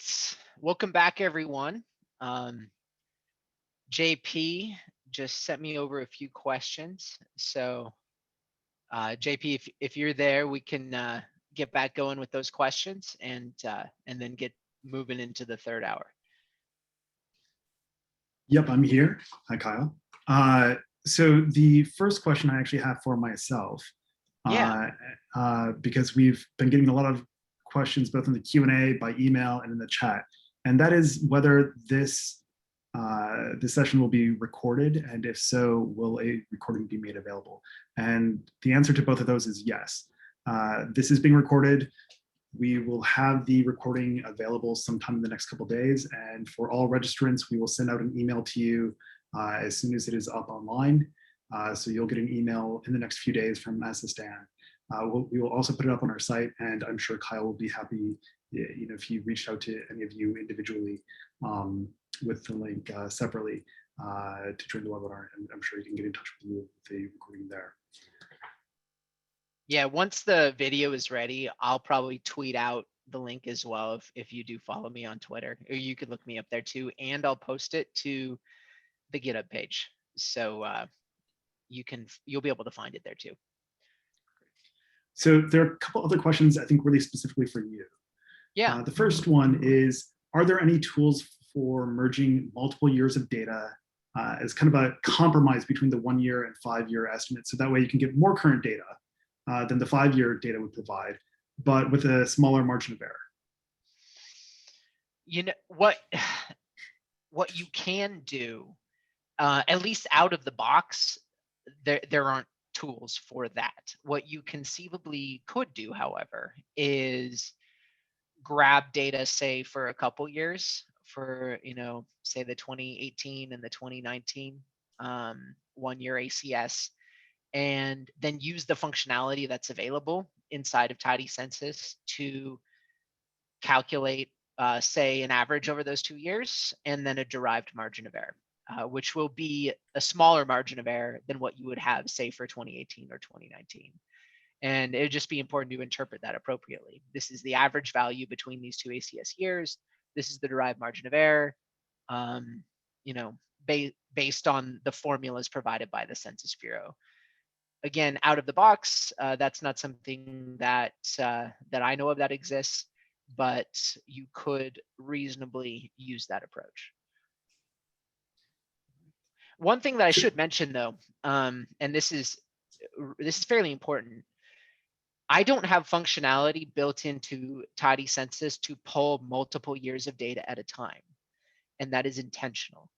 The reason why that's intentional is because although variables do not change between ACS years in the detailed tables, they can change in the data profile or some of the other derived data sets. And so if you're not careful with this, for example, DP 020068P in the 2015 to 2019 data profile is percent of the population age 25 and up with a bachelor's degree. In the previous 5 year ACS, it was 67, not 68.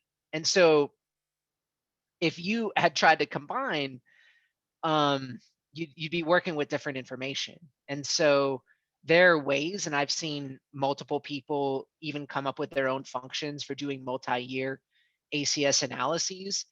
Just exercise caution and just double check that that your variables align. Another issue that does come up in the detailed tables is in early versions of the ACS, there were fewer sort of combined tables than there are now.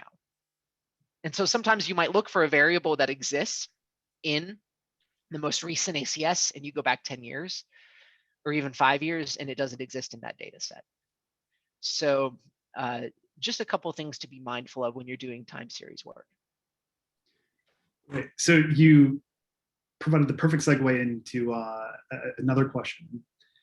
We've had multiple people ask about, as you said, earlier versions of the ACS. We've had multiple people ask about, will the R package, will Tidycensus provide ACS data before 2005? The ACS only goes back to 2005, so that's as early as we have. You can get 1-year ACS data going back that far, and you can, but the earliest you can get 5 years is 2005 to 2009. You can get earlier data from the decennial census going back to 2000. We used to support 1990, but Census took down the 1990 API. I don't have a timeline for when they're going to put that back up, but when they do, we will support it. Earlier than 1990 is not, I believe, is not a high priority for the Census Bureau. I have heard that to provide in API form. So Tidycensus will not likely go earlier than 1990, and right now it does not go earlier than 2000. NHGIS is your solution for historical work. They have put in the grunt work of assembling and harmonizing those data sets. And for any historical researchers who really do need to go back, that's where you should look. They are actively working on programmatic access to their data. If you kind of want to have that R-based workflow, but be able to get that historical data, the IPMS R package is a good place to look, and they have staff that are actively working on improving that interface all the time. So that would likely be your solution. And one last question. This one is focused on the educators. Yeah. So if you were teaching undergraduates, would you start with base R, or would you feel comfortable starting with tidyverse and skipping base R? Wow, that's actually kind of a loaded question. Some of you who are in our community might know. This has been the subject of some fervent debates. I sort of skirt the question because I teach Python to my students. I don't actually teach R at TCU, just for reasons. I'm an R user, but a Python teacher. And that's because Python is really an essential skill for geography students. And so that's why I go that route. I would personally go with the tidyverse. That's what I would do. That would be my approach. It is based on my personal experiences, and that's not necessarily going to be right for every application, but thinking about the types of work that I do, I tend to teach and work in areas of exploratory data analysis and also spatial data analysis. And the SF package, which allows you to do all sorts of interesting GIS work in R, integrates extremely well with the tidyverse. Base R is extraordinarily powerful. It's continuing to get better. I think once you get to a certain point with R, it is helpful and important to know how to use it. And if I were teaching that, I would incorporate in, the most important pieces as I went. But if I personally were teaching an intro to R course, it would likely be tidyverse centric. Part of that is personal bias. That is, really how I gravitated toward R. I was not much of an R user before the tidyverse. That's really what resonated with me. But at the same time, there are a lot of other frameworks that are very, very powerful and very useful. A lot of people do very, very well with base R, and there's a whole lot of knowledge and, an infrastructure behind that, and that is a perfectly reasonable way to go. And also, a lot of people use the data table package for data wrangling and manipulation, which is very fast and can do really a lot of things. I'm not personally a data table user, but that's not anything against the package. It's just because I sort of learned R through the tidyverse. All right, great. Thanks for those. And turn things back over to you for the third hour.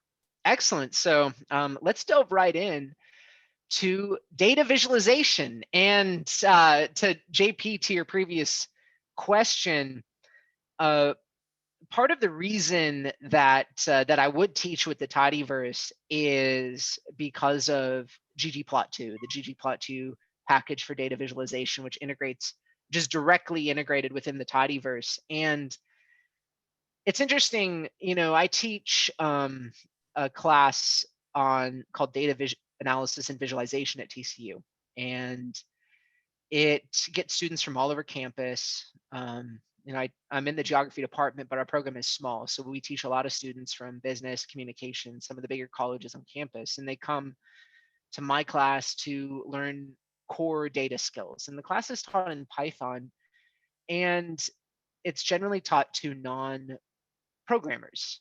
The expectation is not that you come in with a programming background. The expectation really is that you're kind of going to learn from the ground up. And where all this stuff really starts to click is when data visualization is introduced. So I try to introduce that really as quickly as possible. We get the nuts and bolts of Python down, and then we start making charts, mostly with Seaborn. And visualization, I think, as all of you know, is an extraordinarily powerful way to communicate information that might be complex or difficult to understand for a non-specialist population. And, in many cases, when we're working with census data, visualization is where you're going to want to go first. You could be showing some of these data tables that we looked at that say, hey, it's interesting. These are the youngest and oldest counties or county equivalents in the country. But even a table of data is not always the easiest thing to parse, because, a bunch of numbers up on the screen, you're sort of cognitively trying to kind of think about what's the difference between this number and this number. Visualization can help resolve a lot of that. And so we'll spend the rest of our workshop today going through some recommended paths for visualizing US Census data, how to make your charts look nicer, and how to, even at the end, create some very creative charts that are a little bit more advanced but kind of fun to work with. So we're going to be delving in more to ggplot2, and ggplot2 is the core framework for data visualization in the tidyverse, which I mentioned before. And there are a ton of extensions to ggplot2, which allow you to create everything from the most simple charts. And I tell my students this all the time: simple does not mean bad. It doesn't mean you don't know what you're doing. Simple is often the most effective type of data visualization. But also, if you have a need for or want a complicated interactive plot, ggplot2 based extensions can facilitate this too. So we're going to look at that in just a moment. So let's walk through a variety of different examples. Let's say we want to compare ACS estimates. In this particular case, we're interested in the percentage of commuters who are taking public transit to work in the 20 most populous US metropolitan areas. So a few things that will be incorporated in here that you've learned in the previous 2 hours of this workshop. We're loading in Tidycensus in the tidyverse package. Just as a heads up, tidyverse, the package, is actually what's called a meta package that loads in a bunch of other packages. So in this particular example, ggplot2, the visualization package, dplyr for data wrangling, those are all loaded in when you do library tidyverse. So I'm creating a new object called metros, and let's just take a look at what we're doing. We're grabbing, using getACS, geography equals CBSA. CBSA stands for core-based statistical area. You can think of that as either a metropolitan area or a micropolitan area. It includes both. Sort of regions as defined by the Census Bureau around a core or cores, so a relatively populous city. The variable we're going to grab is from the data profile, the percentage of the percentage of commuters taking public transit to work. We're going to use a summary variable from the detailed tables that grabs total population. We'll use the 1 year ACS here, and then add a little bit of tidyverse data wrangling in here, in which we're saying, in descending order of total population, the summary estimate, give me back only those metros where the rank is less than 21. So that's our top 20 metros by population. Let's jump back over to R and take a look at what we get. I'm actually going to restart R real quick. You don't have to do this, but I'm going to do that to clean out my environment.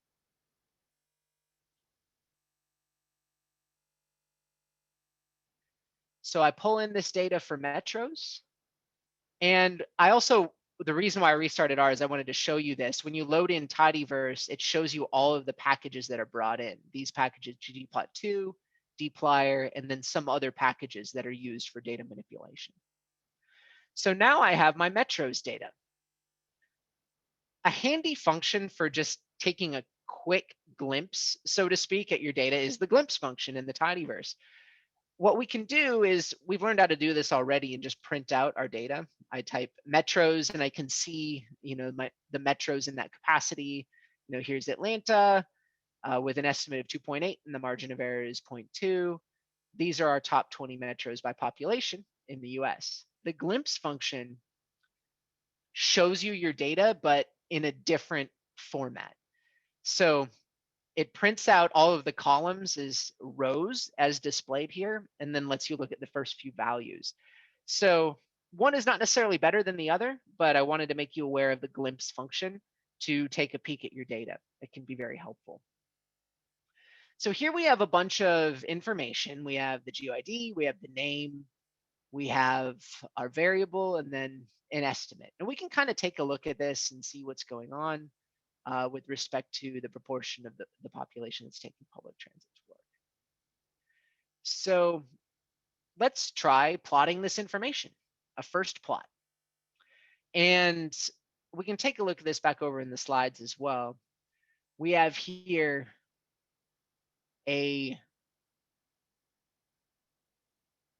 some syntax that allows us to specify our plot. And so if you're not familiar with ggplot2, let me walk you through this very briefly. I'm creating a new plot object, which isn't strictly required, but I'm doing it here for purposes of illustration by calling the ggplot function. And the ggplot function creates a plot instance for you. It's basically a blank plot. And then what you do is you specify an aesthetic mapping for a given data set. So our data set is going to be metros, and then we use the AES function to specify an aesthetic mapping. I'm mapping the name column to the x-axis, the estimate column to the y-axis. And if I wanted, I could map other data to various other aesthetics, like the object fill or the color or other characteristics as well. ggplot2 is based on the philosophy of a layered grammar of graphics, and then you can layer different components one by one onto your plot. I then specify geom_col. This is the geometry, the shapes that I'm going to draw. And this plot is going to give me a bar chart in which the length of the bars are going to be proportional to my numeric column, which is here the ACS estimate. So let's take a look at what we get.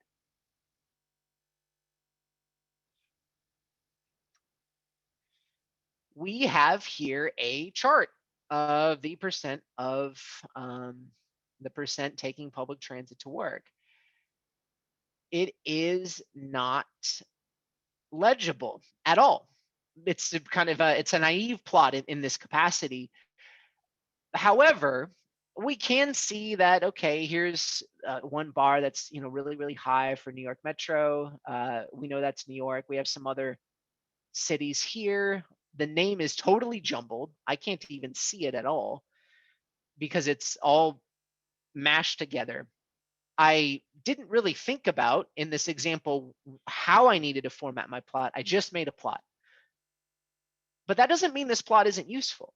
It allows me to see some of the variations that I have in my data. I can't really understand what it corresponds to, but now I can think about, okay, I have this as a starting point.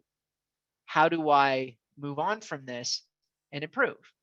So this is something I do. It's one of my first visualization exercises I do with my students in my classes. I say, okay, if you're going to improve this, what do you need to do?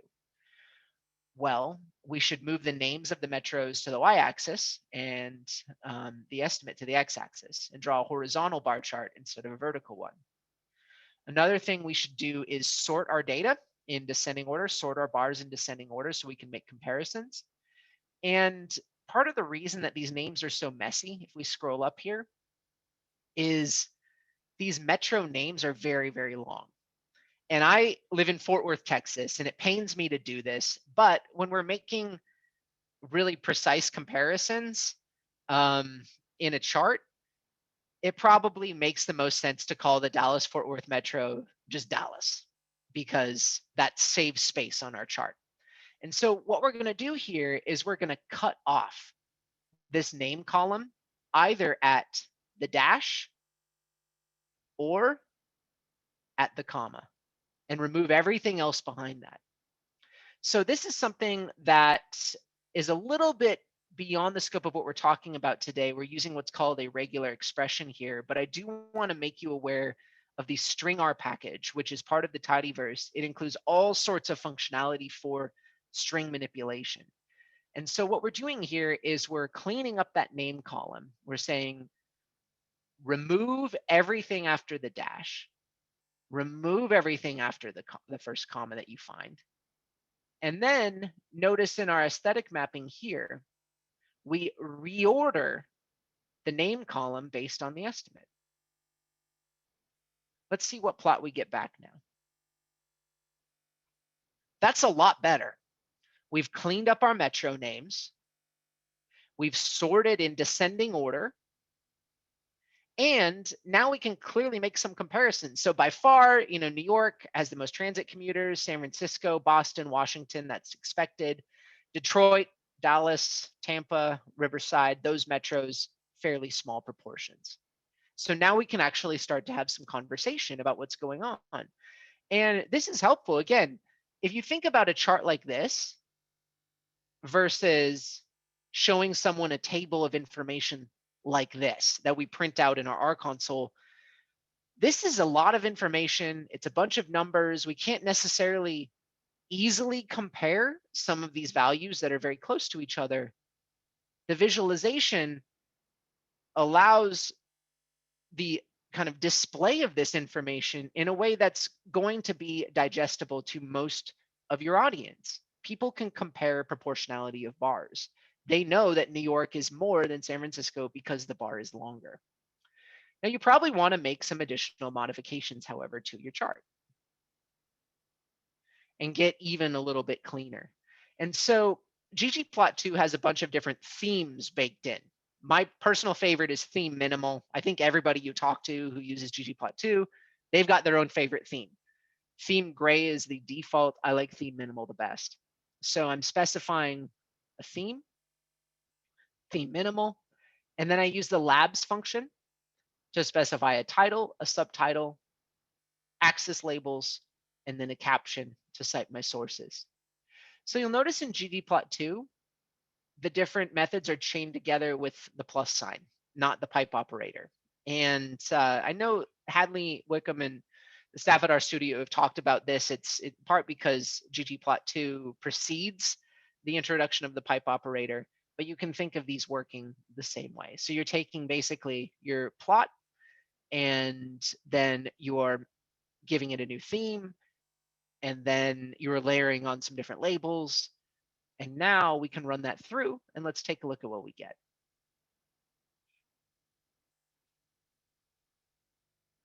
Make this a little bit bigger so we can see it. It's a much cleaner representation. So we've got a white background, some minimal grid lines. We have information about what we're seeing. These are the 20 largest metropolitan areas, percentage of commuters who take public transit to work.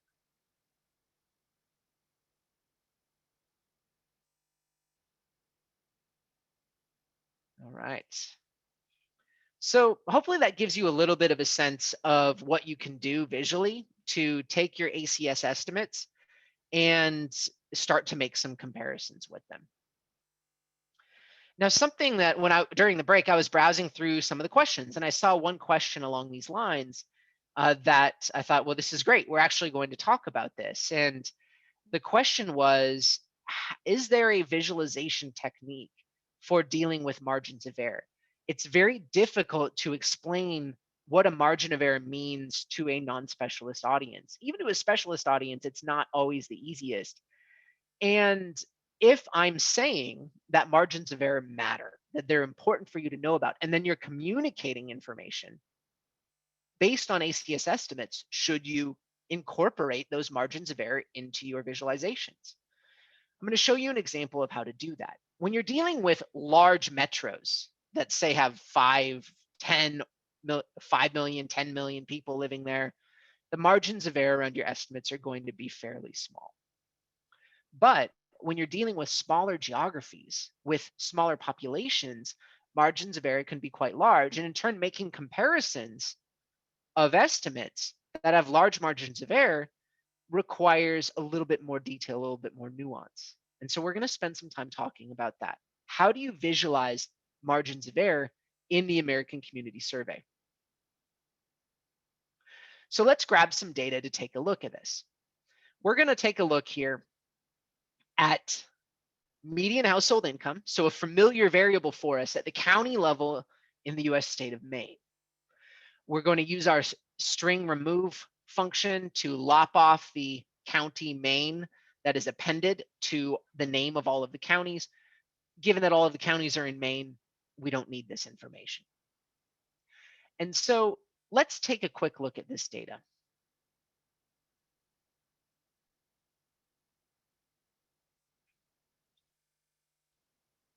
I'm going to first pull the data in, and then we'll take a quick look at it.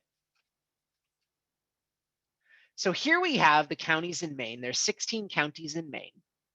We have the median household income by county, and then we have the margin of error around that estimate. You know, in those cases, the margins of error are not massive relative to the estimate like we see in, say, census tract level estimates, but some margins of error is certainly larger than others. We can use the arrange function to take a peek at this. You know, which counties in Maine have the largest margins of error around their estimate, which have the smallest. So I'm going to run through this code here where I'm arranging my income information in descending order of margin of error. So let's take a quick look. We see here that there's pretty wide variability in terms of the size of the margin of error around the different estimates. So in Lincoln County, the margin of error is around $3,200 around the estimate of $57,720. On the low end, say Cumberland County here, we have an estimate of 73,000, but the margin of error is much smaller. So we have greater confidence of where that point estimate actually falls. And so when we're making comparisons between these different counties in Maine, we have to acknowledge that there are going to be some small rural counties in which the margins of error will be larger. And there are going to be some larger, more urban counties like Cumberland County, where Portland is located, where the margins of error are going to be smaller because we have more people that we can draw from. And so a question that often can arise, and it was a great question that was asked by one of the participants of this workshop, is how do I visualize this information? What I recommend doing is creating what I call a margin of error plot that is shown here with this MOE plot code. So if we go back over to the slides, we can take a look at how to create this. What I'm doing is using some familiar ggplot2 syntax here. I'm creating a plot where the data is coming from my main income data set. My aesthetic mapping is my ACS estimate goes to the x-axis. My sorted in descending order name of the county is going to the y-axis. So it's a similar aesthetic mapping to what we used previously. I'm then using a couple different geoms here that I'm going to layer on top of one another to illustrate margin of error around the estimates. I'm using the horizontal error bar geometry, where the aesthetic mapping is give me the minimum x value is the estimate minus the margin of error, and the maximum x value is the estimate plus the margin of error. Layer then the actual estimate as a point on top of that and make the color dark green so it pops out. We then specify some informative labels, and then we use the scale x continuous function to format our median household incomes as actual dollar values. So let's take a look at what we get when we run it.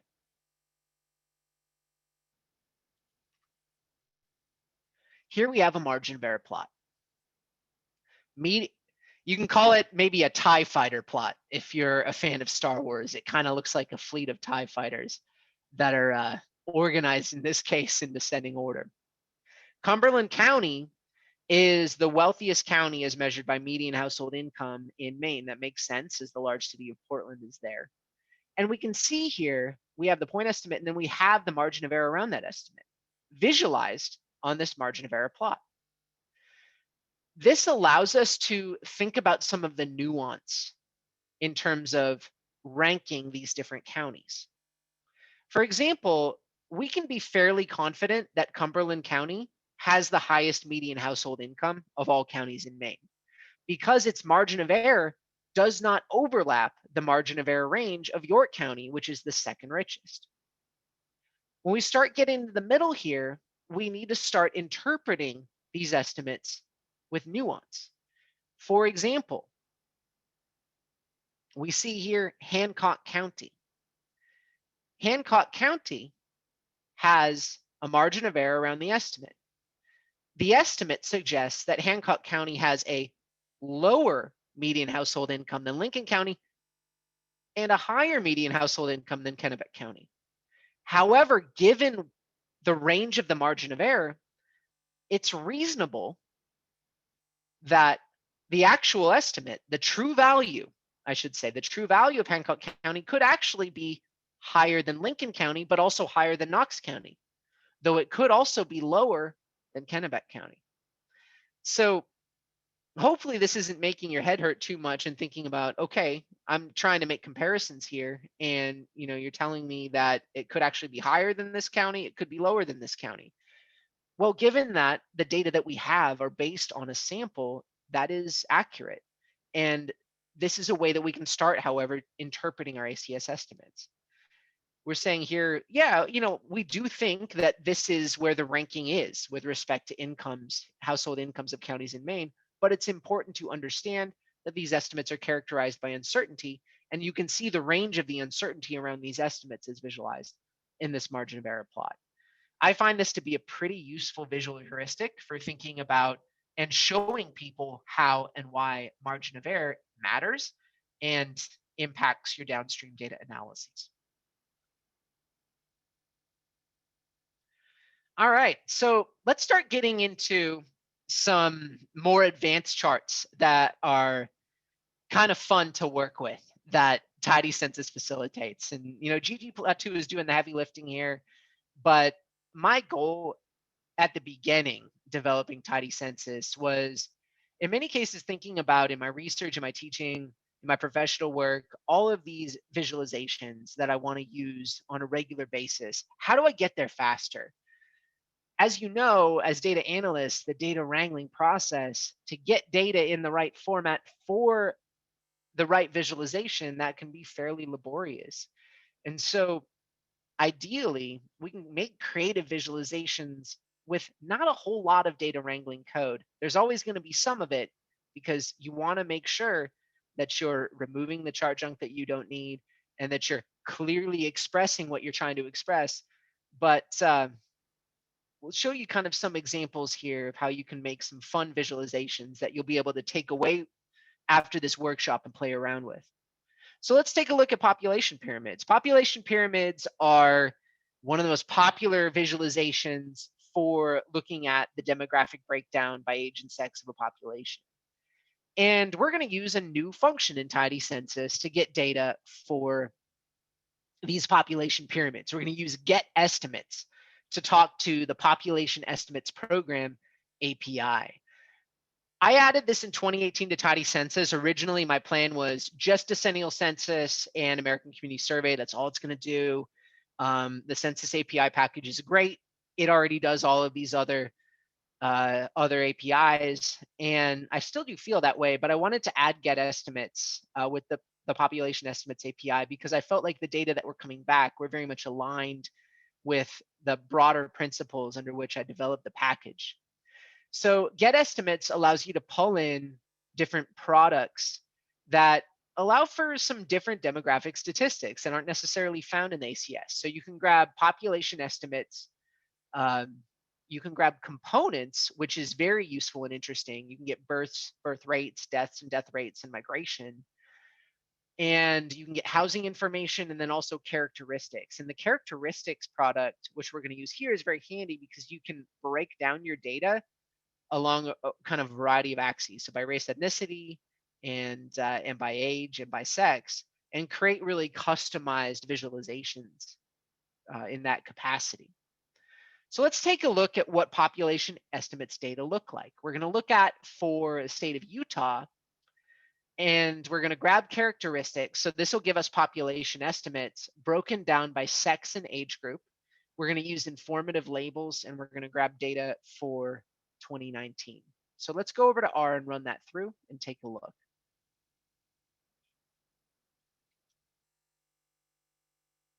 All right, so here's our data, and this is what it looks like. We have here a similar kind of structure to what you get back from, say, a get ACS or a get decennial, but a little bit different in that we have our breakdown groups associated with the different values. So this particular value, any given row, is a state, sex, age group combination.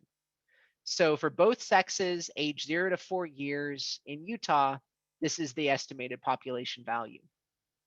Now we need to do a little bit of cleanup here before we make a population pyramid, because this returned a couple elements of information that we don't need.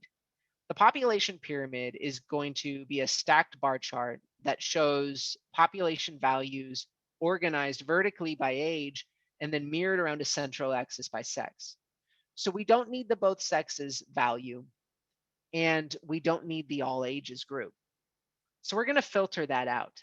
And you can see here we're using the filter function to only keep those age groups that start with age, and we're getting rid of all of the sex values that are both sexes. We're then doing a little mutation here, where we're using a new function called if else here, which says if this statement is true, do this, otherwise do that. We're recalculating the value column such that if the sex is male, make the value negative. Otherwise, keep the value as it is. Let me show you what this gives us back. Now all the male values are negative. And why do we want to do that? In a population pyramid, as mentioned, the bars are mirrored around a vertical axis. So the male bars will go to the left and the female bars will go to the right. Once we've done this, we can make a first population pyramid. So flipping through here real quick, let's take a look at our ggplot code. Once our data are formatted the right way, we can make a population pyramid with a minimum of visualization code. My data set is my filtered Utah data. My aesthetic is I'm mapping the value column to the x-axis, the age group column to the y-axis, and now I'm using a new aesthetic, fill, and I'm mapping the sex column to the fill. So we'll get a different color of bar per sex. I use geom_call to make a bar chart, and let's take a look at what we get back.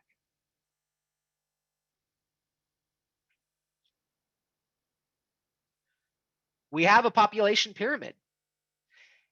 What we see here is the largest age cohorts in Utah are age 10 to 14 years and age 20 to 24 years. And it has more of a traditional pyramid shape in which you have larger age cohorts on the bottom and smaller age cohorts as you get older. What's interesting about Utah, as opposed to really every other state in the country, and I'll show you this in just a moment, a traditional population pyramid, again, has larger populations in the younger years and then smaller populations in the older years. But population pyramids are effective visualization tools because the structure and the shape of the pyramids tells you about different demographics of different places. And Utah is somewhat unique in its maintenance of a traditional population pyramid structure. Most US states don't look like this because birth rates in Utah are noticeably higher than really in any other US state. And so it makes Utah a compelling example to use for a population pyramid. That said, as we talked about before, you're probably not going to be satisfied with this pyramid. We have a bunch of extra stuff that we don't need. For example, it says age in every single value here, and we probably want to get rid of that. Age group, I don't know how necessary that is. Value, that's not all that informative. And then we have negative values in the chart. So are we really, you can read this, you can say, oh, I think I kind of know what that means, but this is something that we want to clean up. Using a little bit more advanced code here. So this is something that you can play around with a little bit, but notice the different styling that I'm using and some of the different aesthetics that I'm using. So I'm creating my pyramid the same way, but note that I'm changing the width of the bars and I'm making my bars slightly transparent for aesthetic purposes. I'm changing to theme minimal and I'm using this base family argument to choose a new font. I specify in my axis formatter functions, you can actually write your own little functions. This is a little bit more advanced, but basically what's that doing?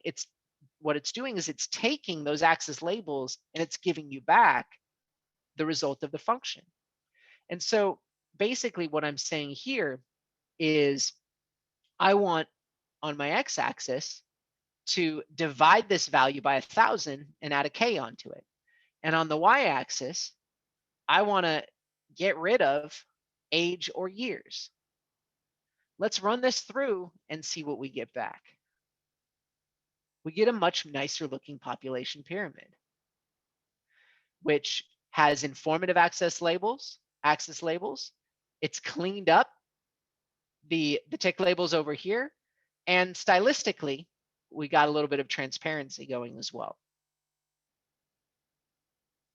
So now let's delve into some ggplot extensions and take a look at some more advanced chart types. The first one that I'm going to show you is Plotly. And if you haven't installed the Plotly package, I would do that now with install.packages Plotly, if you didn't do that at the beginning. The Plotly package is really fun. A few years ago, a number of really innovative developers created this package called HTML widgets, which brought interactive JavaScript web-based charting to R. And now there are just dozens of these packages that allow you to create really compelling interactive web visualizations using R code. This was really why I originally learned R, because I wanted to create JavaScript plots. Creating them from scratch using HTML and JavaScript was a little bit beyond my skill level at that particular point in time. This bridge between R and JavaScript was really, really attractive to me. And it's gotten better and better. The Plotly package has a function called ggplotly. All you have to do is take a ggplot object that you've created, like the Utah pyramid chart that we've made, and pass it to this ggplotly function. And check out what you get back.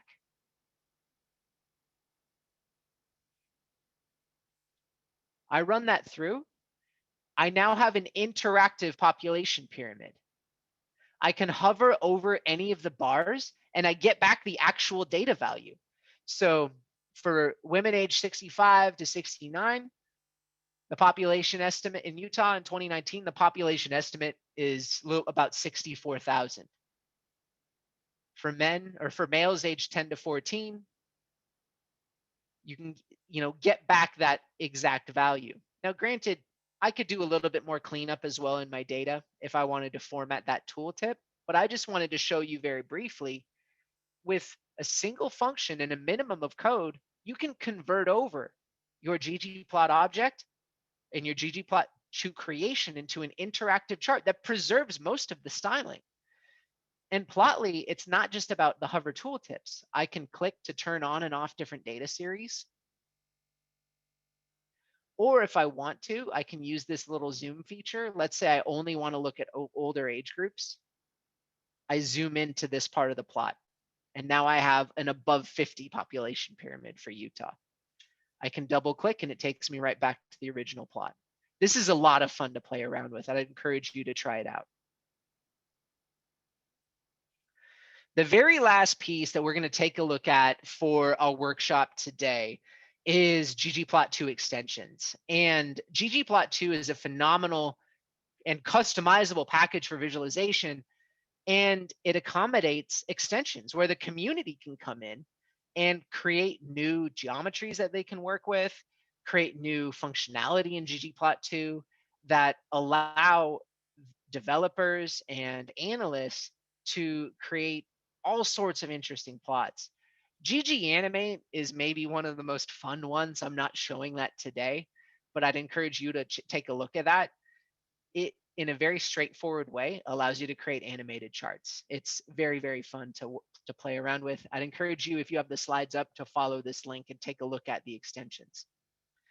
A couple fun visualizations, just as a takeaway from this workshop to look at. One that I really like is the bee swarm plot, which you'll see here.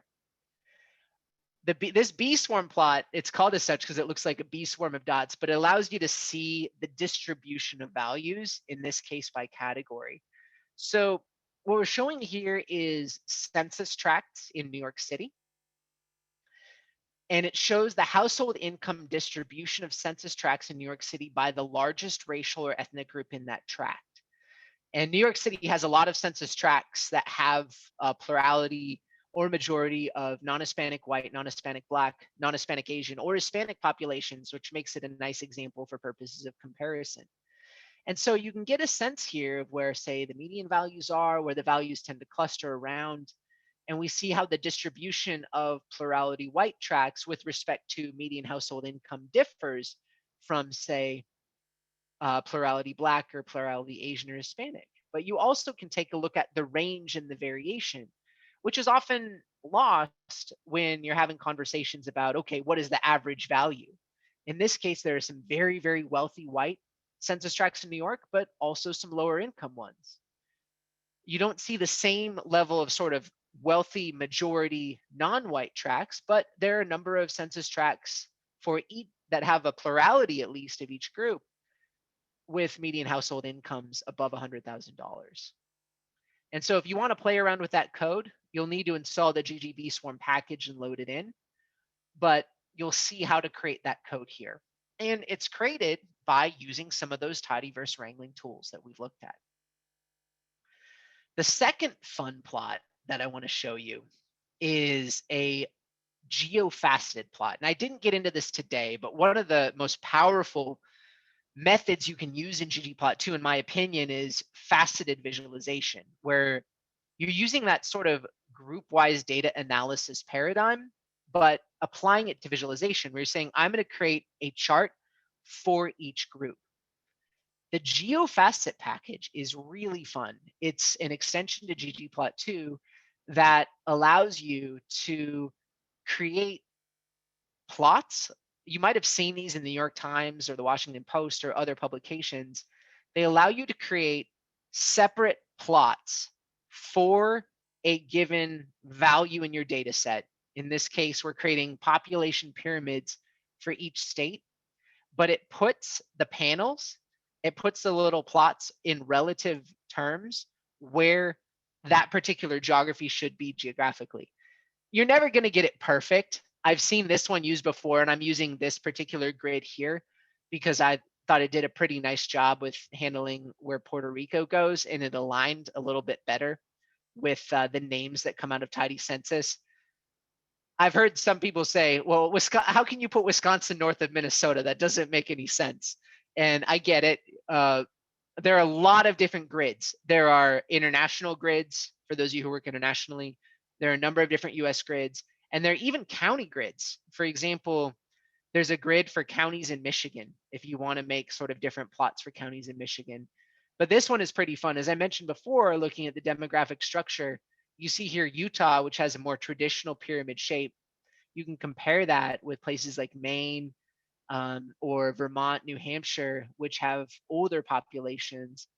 Or you look at North Dakota here, which has this bulge, which is due to sort of oil and gas workers who are coming to work in the oil fields. and move into North Dakota for those reasons. So interesting narratives, advanced visualizations that you can use and create with your Tidycensus data. So the code is available here for you. You need to install the GeoFacet package. If you want to play around with this, you're welcome to do that. All right, so a couple things, and this is sort of a takeaway, and we'll have a little bit of time to answer a couple more questions if we have them, but a couple exercises that you could do on your own time if you want. Pick a different variable in the ACS for a different location potentially, and create a margin of error visualization of your own. And try modifying that population pyramid. Play around with it. Use different colors. Use it as an opportunity to learn some of those advanced features in ggplot2, and try to customize that pyramid to your liking. All right, that's all I have for today. Thank you so much for those of you who spent the entire time here. If you spent part of the time here, if you are flipping through the video, I really appreciate your time. Bill, JP, everyone at Michigan, I really appreciate the invitation as well. And this isn't the end. We're coming back next week, same time, and it's going to be all about spatial data and spatial analysis. So if you're thinking, well, this visualization is great, but I really want to make a map, I need to make maps of census data, Tidycensus helps you do that. You're going to learn all about that next week. So thank you so much, everybody. I appreciate it.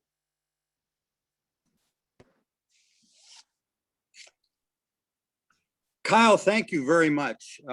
You know, I know all of the registrants and all the participants today really appreciate this great information. We certainly do at SSStan, and we really look forward to session 2 next Thursday, and then the third one on the 25th of March.